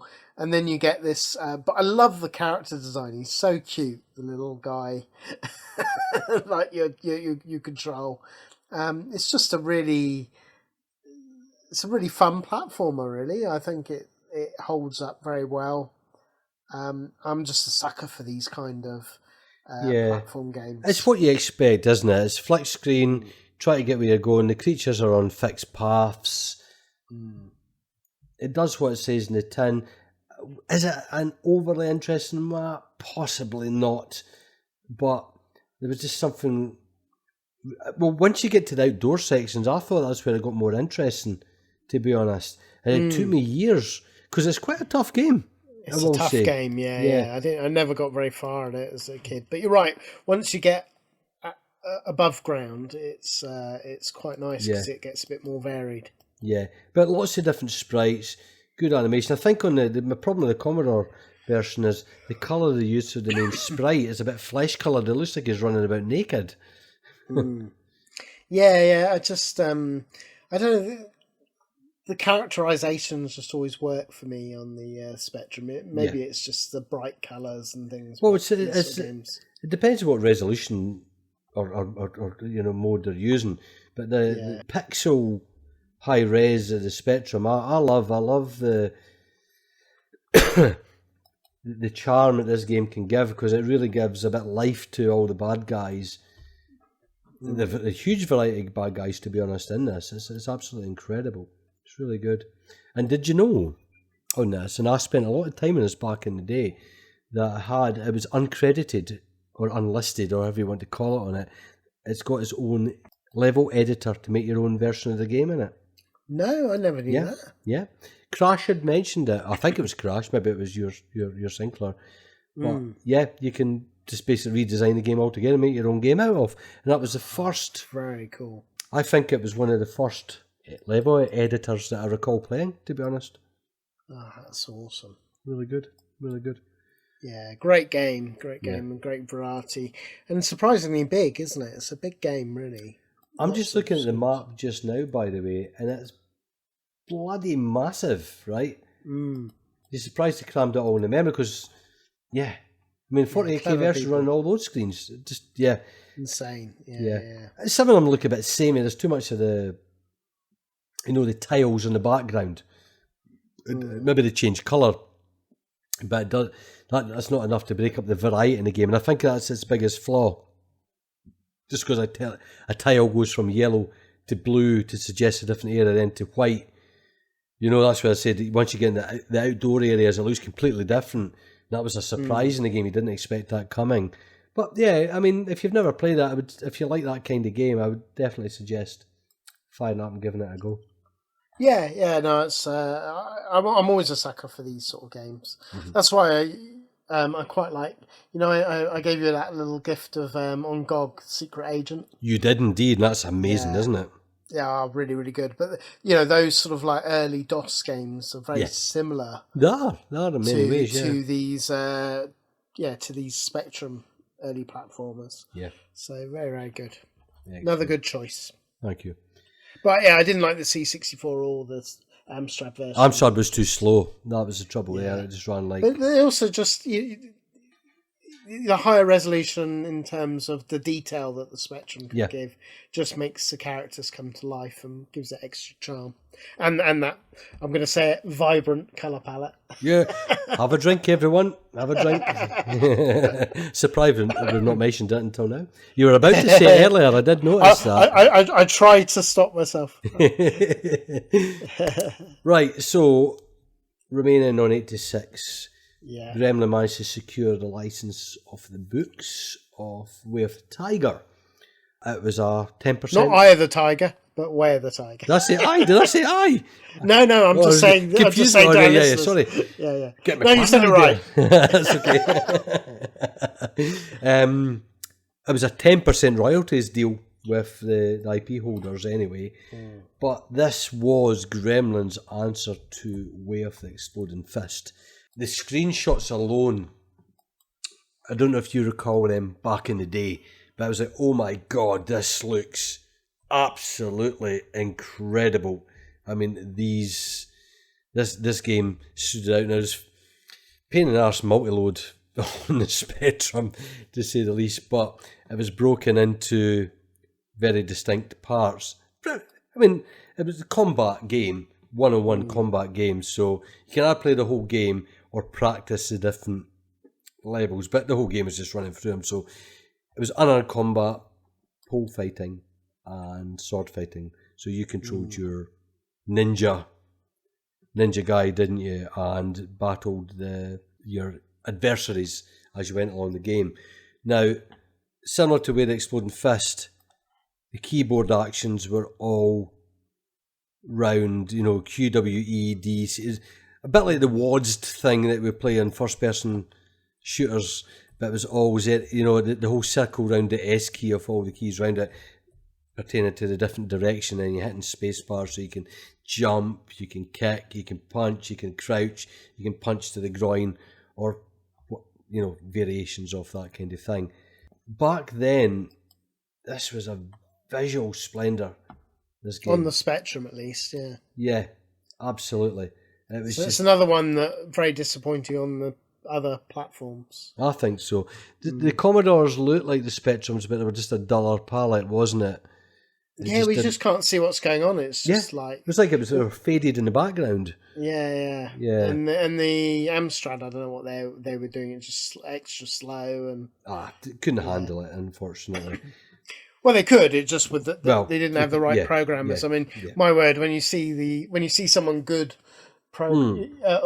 yes, probably being unfair, but you have somebody who knows how to push the Amstrad hardware. Yeah, it sings delightful. It can beat anything else hands down of that era. To be honest, it's very impressive. Absolutely, but this took the concept. I mean, I love Way of the Exploding Fist as a game anyway. That was, I don't think in many ways fighting games got better than that. And that's my joke with our Rick, that he'll be the advocate for Street Fighter. And it's like, but I've seen all that in Way of the Exploding Fist. This has done fuck all well since then, a bit like that with it. But I loved how this was pretty much like a scrolling beat 'em up on the unarmed combat one, moving along, and this lovely and gorgeous parallax scrolling and incredible animations, isn't there, on the Spectrum? I mean, I just fell in love with the looks on this game alone. It was just probably at this time the most beautiful thing I'd ever seen on the Spectrum. Very, very well done. Completely wasted it on me in terms of the license, because I didn't even know it was based on a book. I've never read the book series. Now, what's interesting is someone done a playthrough. Now, I've read it. It's in more depth. Now, friend of the show, Mark Hardesty, which has really helped with this episode a lot, to be honest. He's done a fantastic book of transcripts of interviews called A Gremlin in the Works. Now, we'll put that in the show notes because I think it's one of the best retro books via Bitmap Books, isn't it? Yes, yeah. I think so because, it depends what you want from a book. I mean, obviously, any of the Bitmap books, like the visual guides, if that's what you like, where you just want that like little nostalgic kick. But whereas it's particularly wonderful is the Gremlin book that they've done. it's just so well researched. It's as you say, it's got interviews with pretty much everybody. Yeah. And also, I mean, he gives admittedly like digital version, but free additional game interviews that he couldn't fit in the book. Yeah. And this is a massive doorstop of a book, but to give you an a idea how thing. much It's in its own folder, and it's amazing. it's one of my most favourite retro books. Yeah, my favourite as well. Yeah, and I was fortunate enough to meet Mark there. He came down to meet up with us at the last arcade club meet up there. He's a lovely guy, isn't he? Oh, he's top bloke, and we obviously had him on the Text Adventures episode a few years back, and it goes in more in depth about the masking techniques that was done on this. But it was Sean Hollingworth that posted, but someone had done the walkthrough on YouTube, and Sean, being Sean, went on and commented. So let me read a bit of this, right? So what he was saying was, when I was asked to work on this game by Bossy and Stewart 36 years ago, I thought I'd be out of a job haste, right? Which is funny. It's like he was asking for what seemed impossible. What we did was break the animation into character sets and define the characters needed for each animation, frame by character number, using as many characters as possible. We wrote some software for our brilliant graphic artist Marcos Duro to organise this more easily. The images used were only single-bit graphics. The image rendering code created masks dynamically to cut holes in the background or in characters already rendered before performing logical or off the graphic bitmaps on the screen. Now, a lot of this is over our head, but basically... Yeah. That's some freaking technical wizardry on the spectrum, right? This is voodoo going on. So, and it really shows in this game. I mean, whether you liked the unarmed combat or I liked the pole one because you were on the log, weren't you? And you tried to knock. It was like gladiators in that way, knock the person off the log and battle with the pole. So, a very similar engine in some ways, but different fighting dynamics across the board, and it really worked. And this game shone. I really think that technically showed off at this point the best the Spectrum could do, in my opinion, and they've done bloody marvellous with it. I wouldn't say it's my favourite Gremlin game, but just the playing it back then, I didn't think gaming could visually get better. That's probably the best way to describe it. Yeah. I mean, that's, you know me. It's not a genre I naturally gravitate to. And to be honest, I probably prefer Avenger if you're talking, which is a sequel. I was just about to get onto that, the sequel. Yeah. But yeah, no, very, very competent. I probably got fond memories of IR Kung Fu. I'm going to say it my way. Ye are Kung Fu. That sounds more like a pirate. Yar. Or, no, like a farmer. That's like Somerset. Listen. Yar. We all called Yar, my darlings. On the Christmas special of Retro Asylum when that was covered, right? Everyone, but and I had to even say that on that episode how you pronounce it. So it was the way I speak as I wanna. No, but yeah, no, it is very, very impressive. Cool. Not one that I didn't really play it that much back in the day, but right. And I don't know why. I think it was on one of the Dodgy Dave tapes, as we call it. But yeah, no, very, very good and very impressive with what the Spectrum could do. But yeah, you touched on Avenger there, that they created the same character but within a basic Gauntlet clone, which was really good, wasn't it? Oh, it's really, really good. I love that. I love that game. Yeah. Yeah. I mean, it's basically, you hit the nail, it's like a zoomed in Gauntlet. Yeah. But you're a ninja, which is so cool. And just plays really, really well if our listeners haven't tried that one. Yeah. Right. We're jumping up. Yeah. Wow. 1988. The Spectrum's days are numbered, mate. We're getting up to the upper echelons of its limitations. So, we have Gremlin's answer to what I think is Gremlin's answer to Houston's Exelon. And this is Dark Fusion.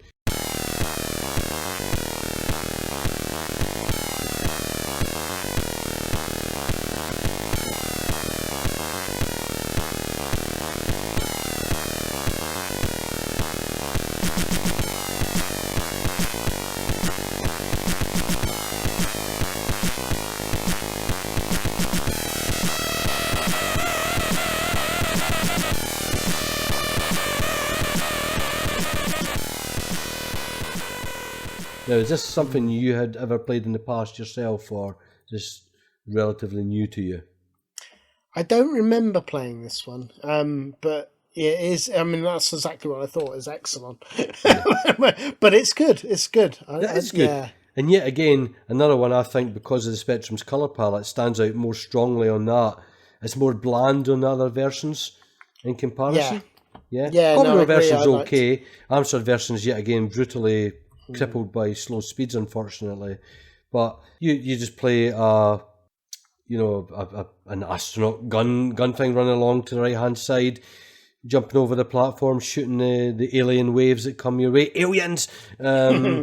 And also the spaceship sections that create a nice sort of spaceship shoot 'em up as well. I think, for the age of release, it looks pretty dated. But despite that, I think it's a solid little game that I do recommend anyone that's unfamiliar with it to play. Yeah, no, I agree. I had a lot of fun with this. As I say, it runs very, very fast. Amazingly, I mean, it did come out on the 16 bits as well, but they're not as. I didn't get on with those as much. No, it's weird. We're on that cusp where the 16 bits are out, and there are Gremlins released these for it, but the predominant origins of those games began on the 8-bit. You know that, yeah, don't you? That they're not off the 16-bit era. Yeah, and you can argue when we go to the 16-bit ones, you can bring these games in, but no. There's other games to choose that represent Gremlin better. Yeah, I mean, it just runs so quick. It's kind of the speed of Jetpack meets the graphics of Exelon, which is a great combination.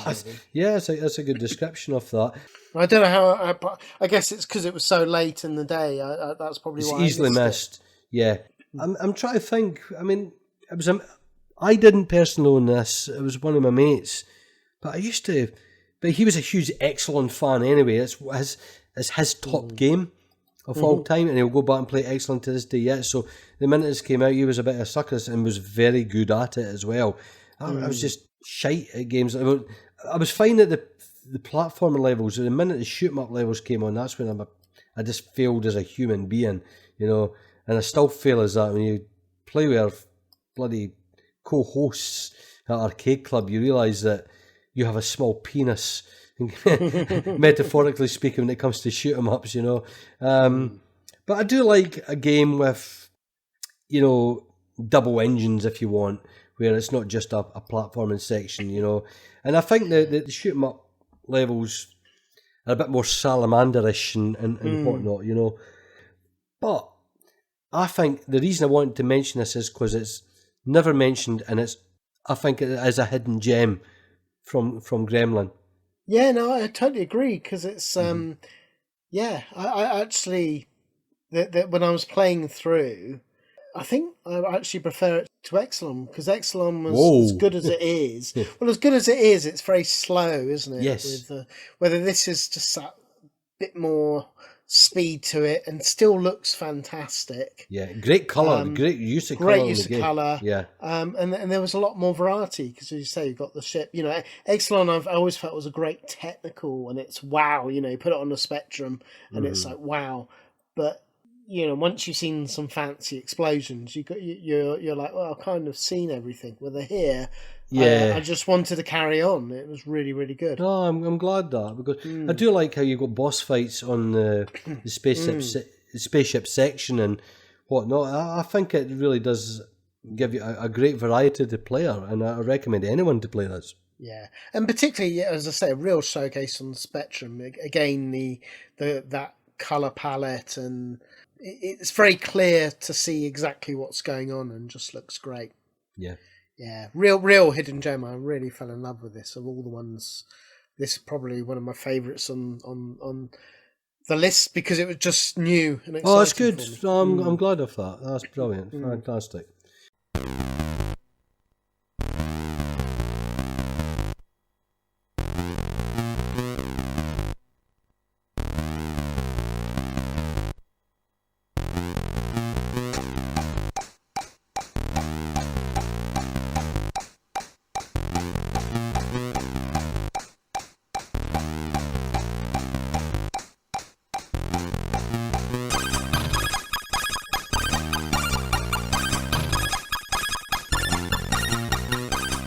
Right, so 1987, mate, gave me one of my most favourite puzzle games on the Spectrum. The only one that beats it is Pete Cook's Brainstorm, but this is Deflektor by Costa Pagni, Vortex Software, but obviously released under the Gremlin banner here. This is an absolute fantastic puzzle mirror lens laser game. How did you do at physics, and how did you do with this game? I didn't enjoy it as a kid. It was all, I found it too sort of like frustrating, but it's very clever. I mean, it basically, to our listeners, it's like rotating mirrors. So you have like square mirrors, and how you rotate means that the laser will reach a different part of the level, and then you have to basically hit the item I never worked out, is it computer or what is it you're trying to hit? Yeah, well, you've got an emitter and receiver, and you've eventually got to get to the receiver. Basically, that's the ultimate aim of the level. It's very good. I mean, it's going back to it, it's very good. One of the things that actually it reminds me of, and it surprised me because I always thought this was such an original idea by id Software. And in the very early days of id Software, I mean, I guess it might even be when it was soft disk era, before id Software. They did a game called Rescue Rover. Have you ever seen that? No, I have not, mate, but I'm just checking this now, and I see what you mean about it. Yeah, because that was a similar thing. The idea you had to, a laser blast that you had to, put mirrors to basically open up and help your dog escape. Yeah, so... And that I'll say to our listeners, I know it's a bit of a side, but that's a fun game, nice early id Software game. But yeah, no, Deflektor, it looks great on the Spectrum. Again, it works to its strength. It's very clear. You can see exactly what's going on.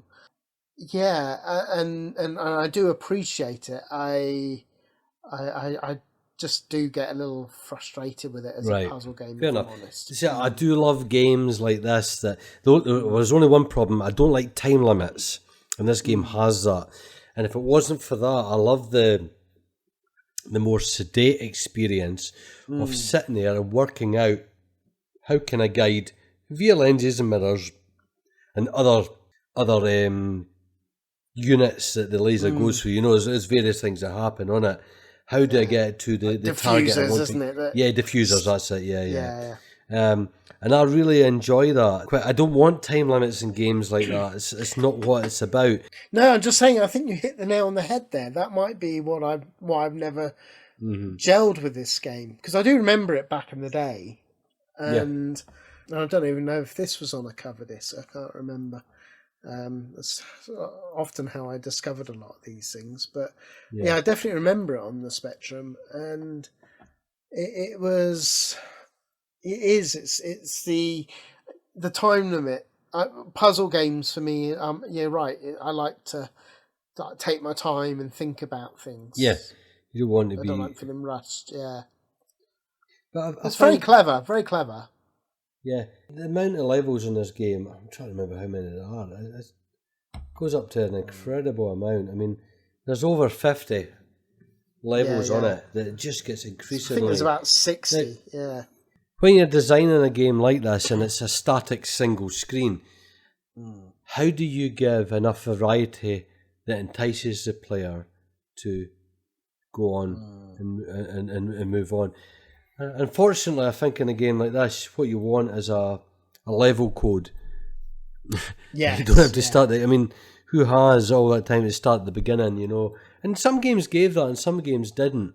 But I would have much preferred that with it. But that's not to take away how well designed each and every level is and gives you a different challenge on redirecting that laser beam. It is bloody hard, but I'm glad we're in the age of save states now, right? We can do that, can't we? And enjoy the game for what it is without that. Even put a poke in for infinite energy or time or whatever, you know what I mean? Just so that you're not hindered by a particular time limit, just to enjoy the the crafting of the level, if you want, right? And it's like, I mentioned Pete Cook there, A Whole New Ball Game, another game in a very similar way. Fantastic. I've got a partiality towards games like this, and it just bloody well works. I used to play it a lot on my Spectrum just when I was in the mood for something different. I was tired of action, I was tired of platforming, whatnot. Games like this I would fire up quite regularly just to chill out and play. If I couldn't get stressed with time limits. May I add yet again. But it's good. It's good. Was there a 16-bit version of this? There was, yeah. You did have it on the Amiga, and I'm looking at it. It might be the one I remember better. Okay. But I actually playing them both. I think again the Spectrum was the best version. I know there's a lot of love on the C64, and the music's pretty good enough. and things like Fair that. enough, yeah. But yeah, there's just something about, with the Spectrum, it just works for this kind of game because you've got those bright colours that works nice and you know what the sprites represent. Yeah, exactly. Yeah. Whether it's just ever so that little bit more blocky, more detailed in some ways, but blocky detailed on the C64. Cool. Cool. But yeah, good game. Not one of my favourites, but I appreciate what it does. What it's trying to do. Right. Well, we're on to our final game, and people are going, what, you've missed this, missed that. Don't worry, there's a few honourable mentions, and as I said before at the start of the episode, there's games we'll have covered numerous times. We just can't cover them again, but we'll give them a little tip of the hat too. So anyway, this is another one of my most favourite Gremlin games personally, and that is Super Scramble Simulator.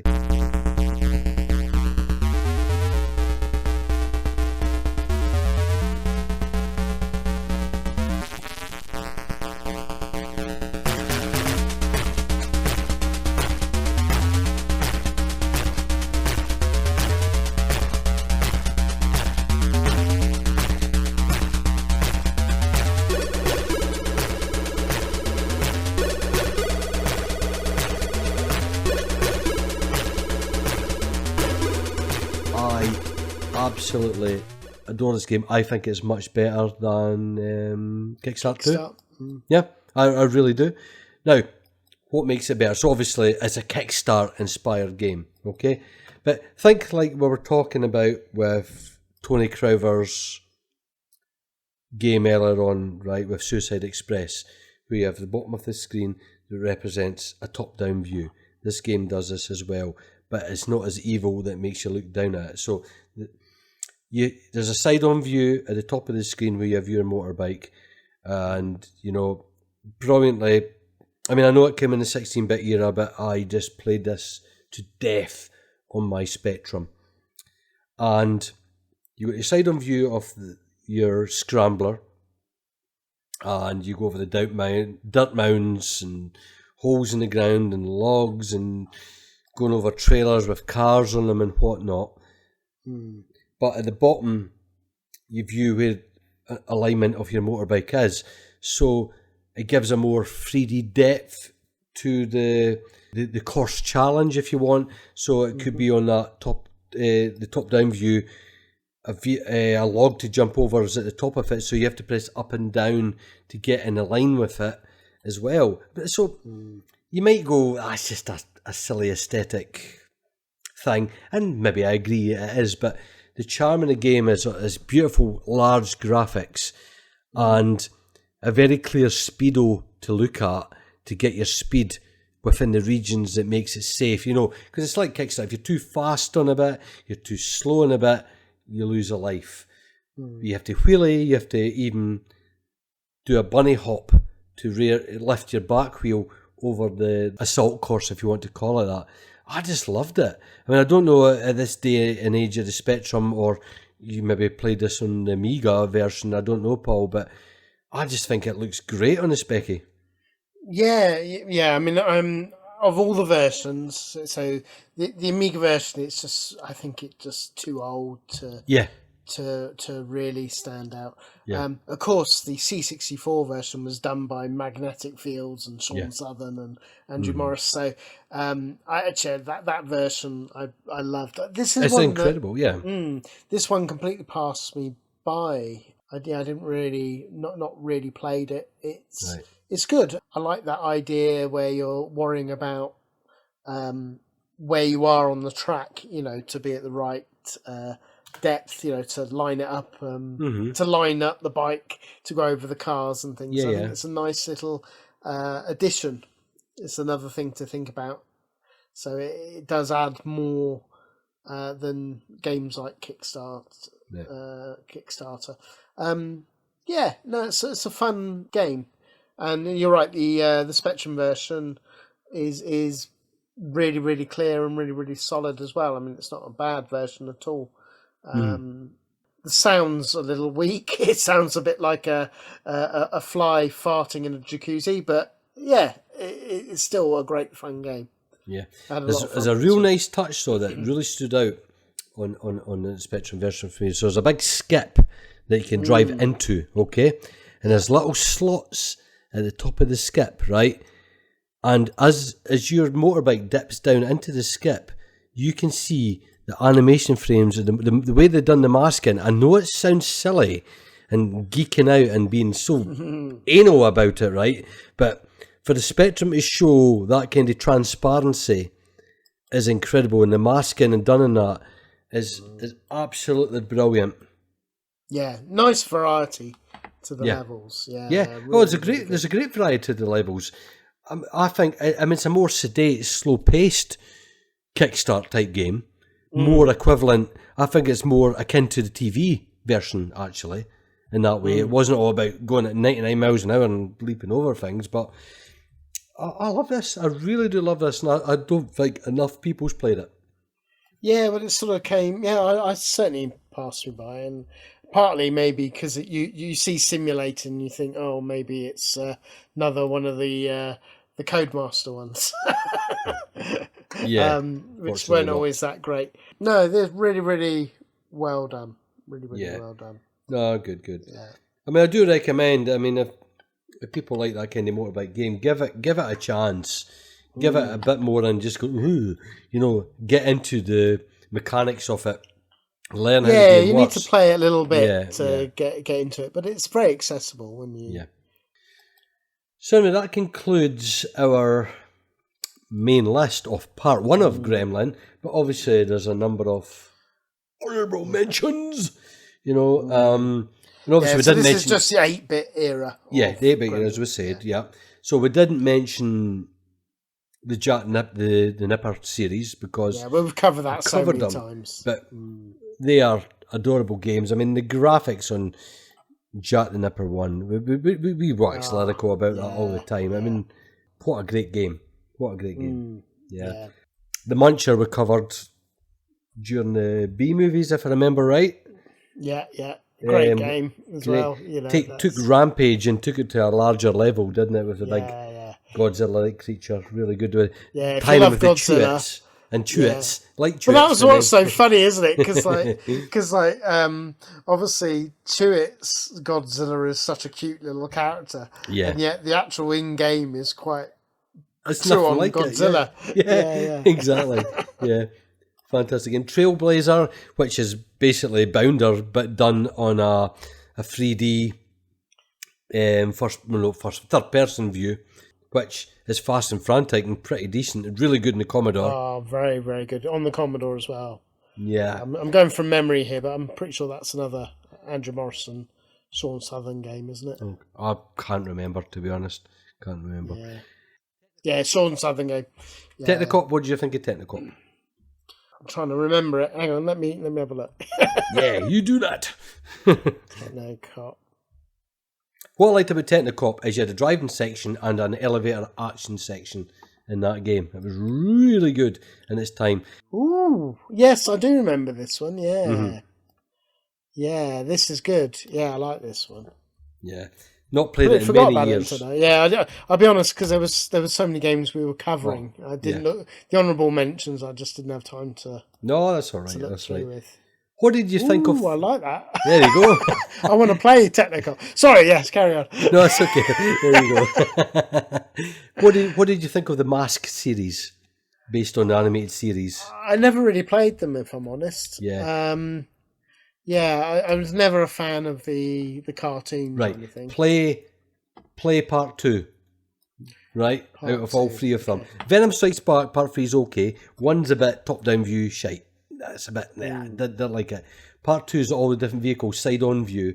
And I just love all the graphics of the different vehicles. I think it was partly in quite a fantastic game. Yeah, that looks fun. Yeah. Mask 3 is more of a action platformer. What I quite liked is there was not one game the same. That's pretty decent that they've done that. See, this is what I wanted from Transformers. Good point. Good point. Yeah, no, this looks a lot better than Transformers. No, it looks very good. Yeah. To our listeners, it's like a nice part 2 at least is like lots of different vehicles and run left to right, shooting everything. Yeah, pretty nice graphics. Yeah, I played a lot of that back in the day. Venom Strikes Back's another Exelon type ish platform scrolling running game. Okay, you can win it quite quickly once you become proficient at it. Yeah, still looks good. Lots of nice touches in it. Apart from the guy can walk over lava. That's a bit weird for me. But now you've got a little jetpack thing. Pretty good. But anyway, that concludes, boys and girls, our first part of the Gremlin Graphics or Gremlin series. I do still have a love for the very, very original Gremlin Graphics logo with the Gremlin pushing the sign before it. They had to I get why they had to change it and become more, inverted commas, serious, you know. They were becoming an international business.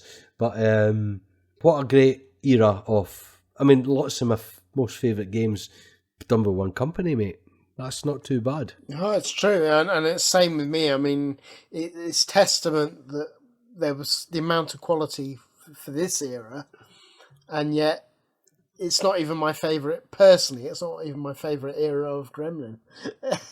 They had that much quality for that many decades. Yeah.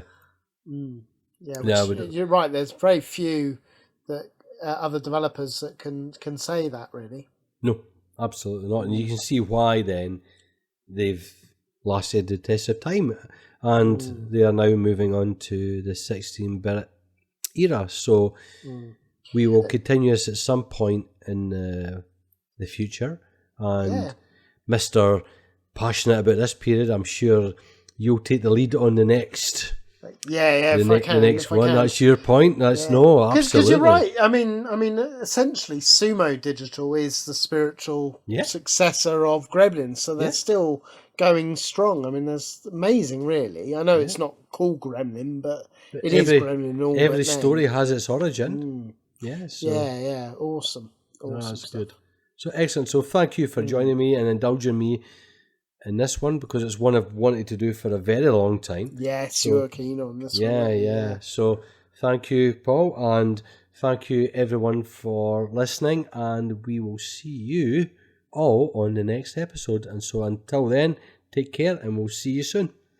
Yeah, keep it retro.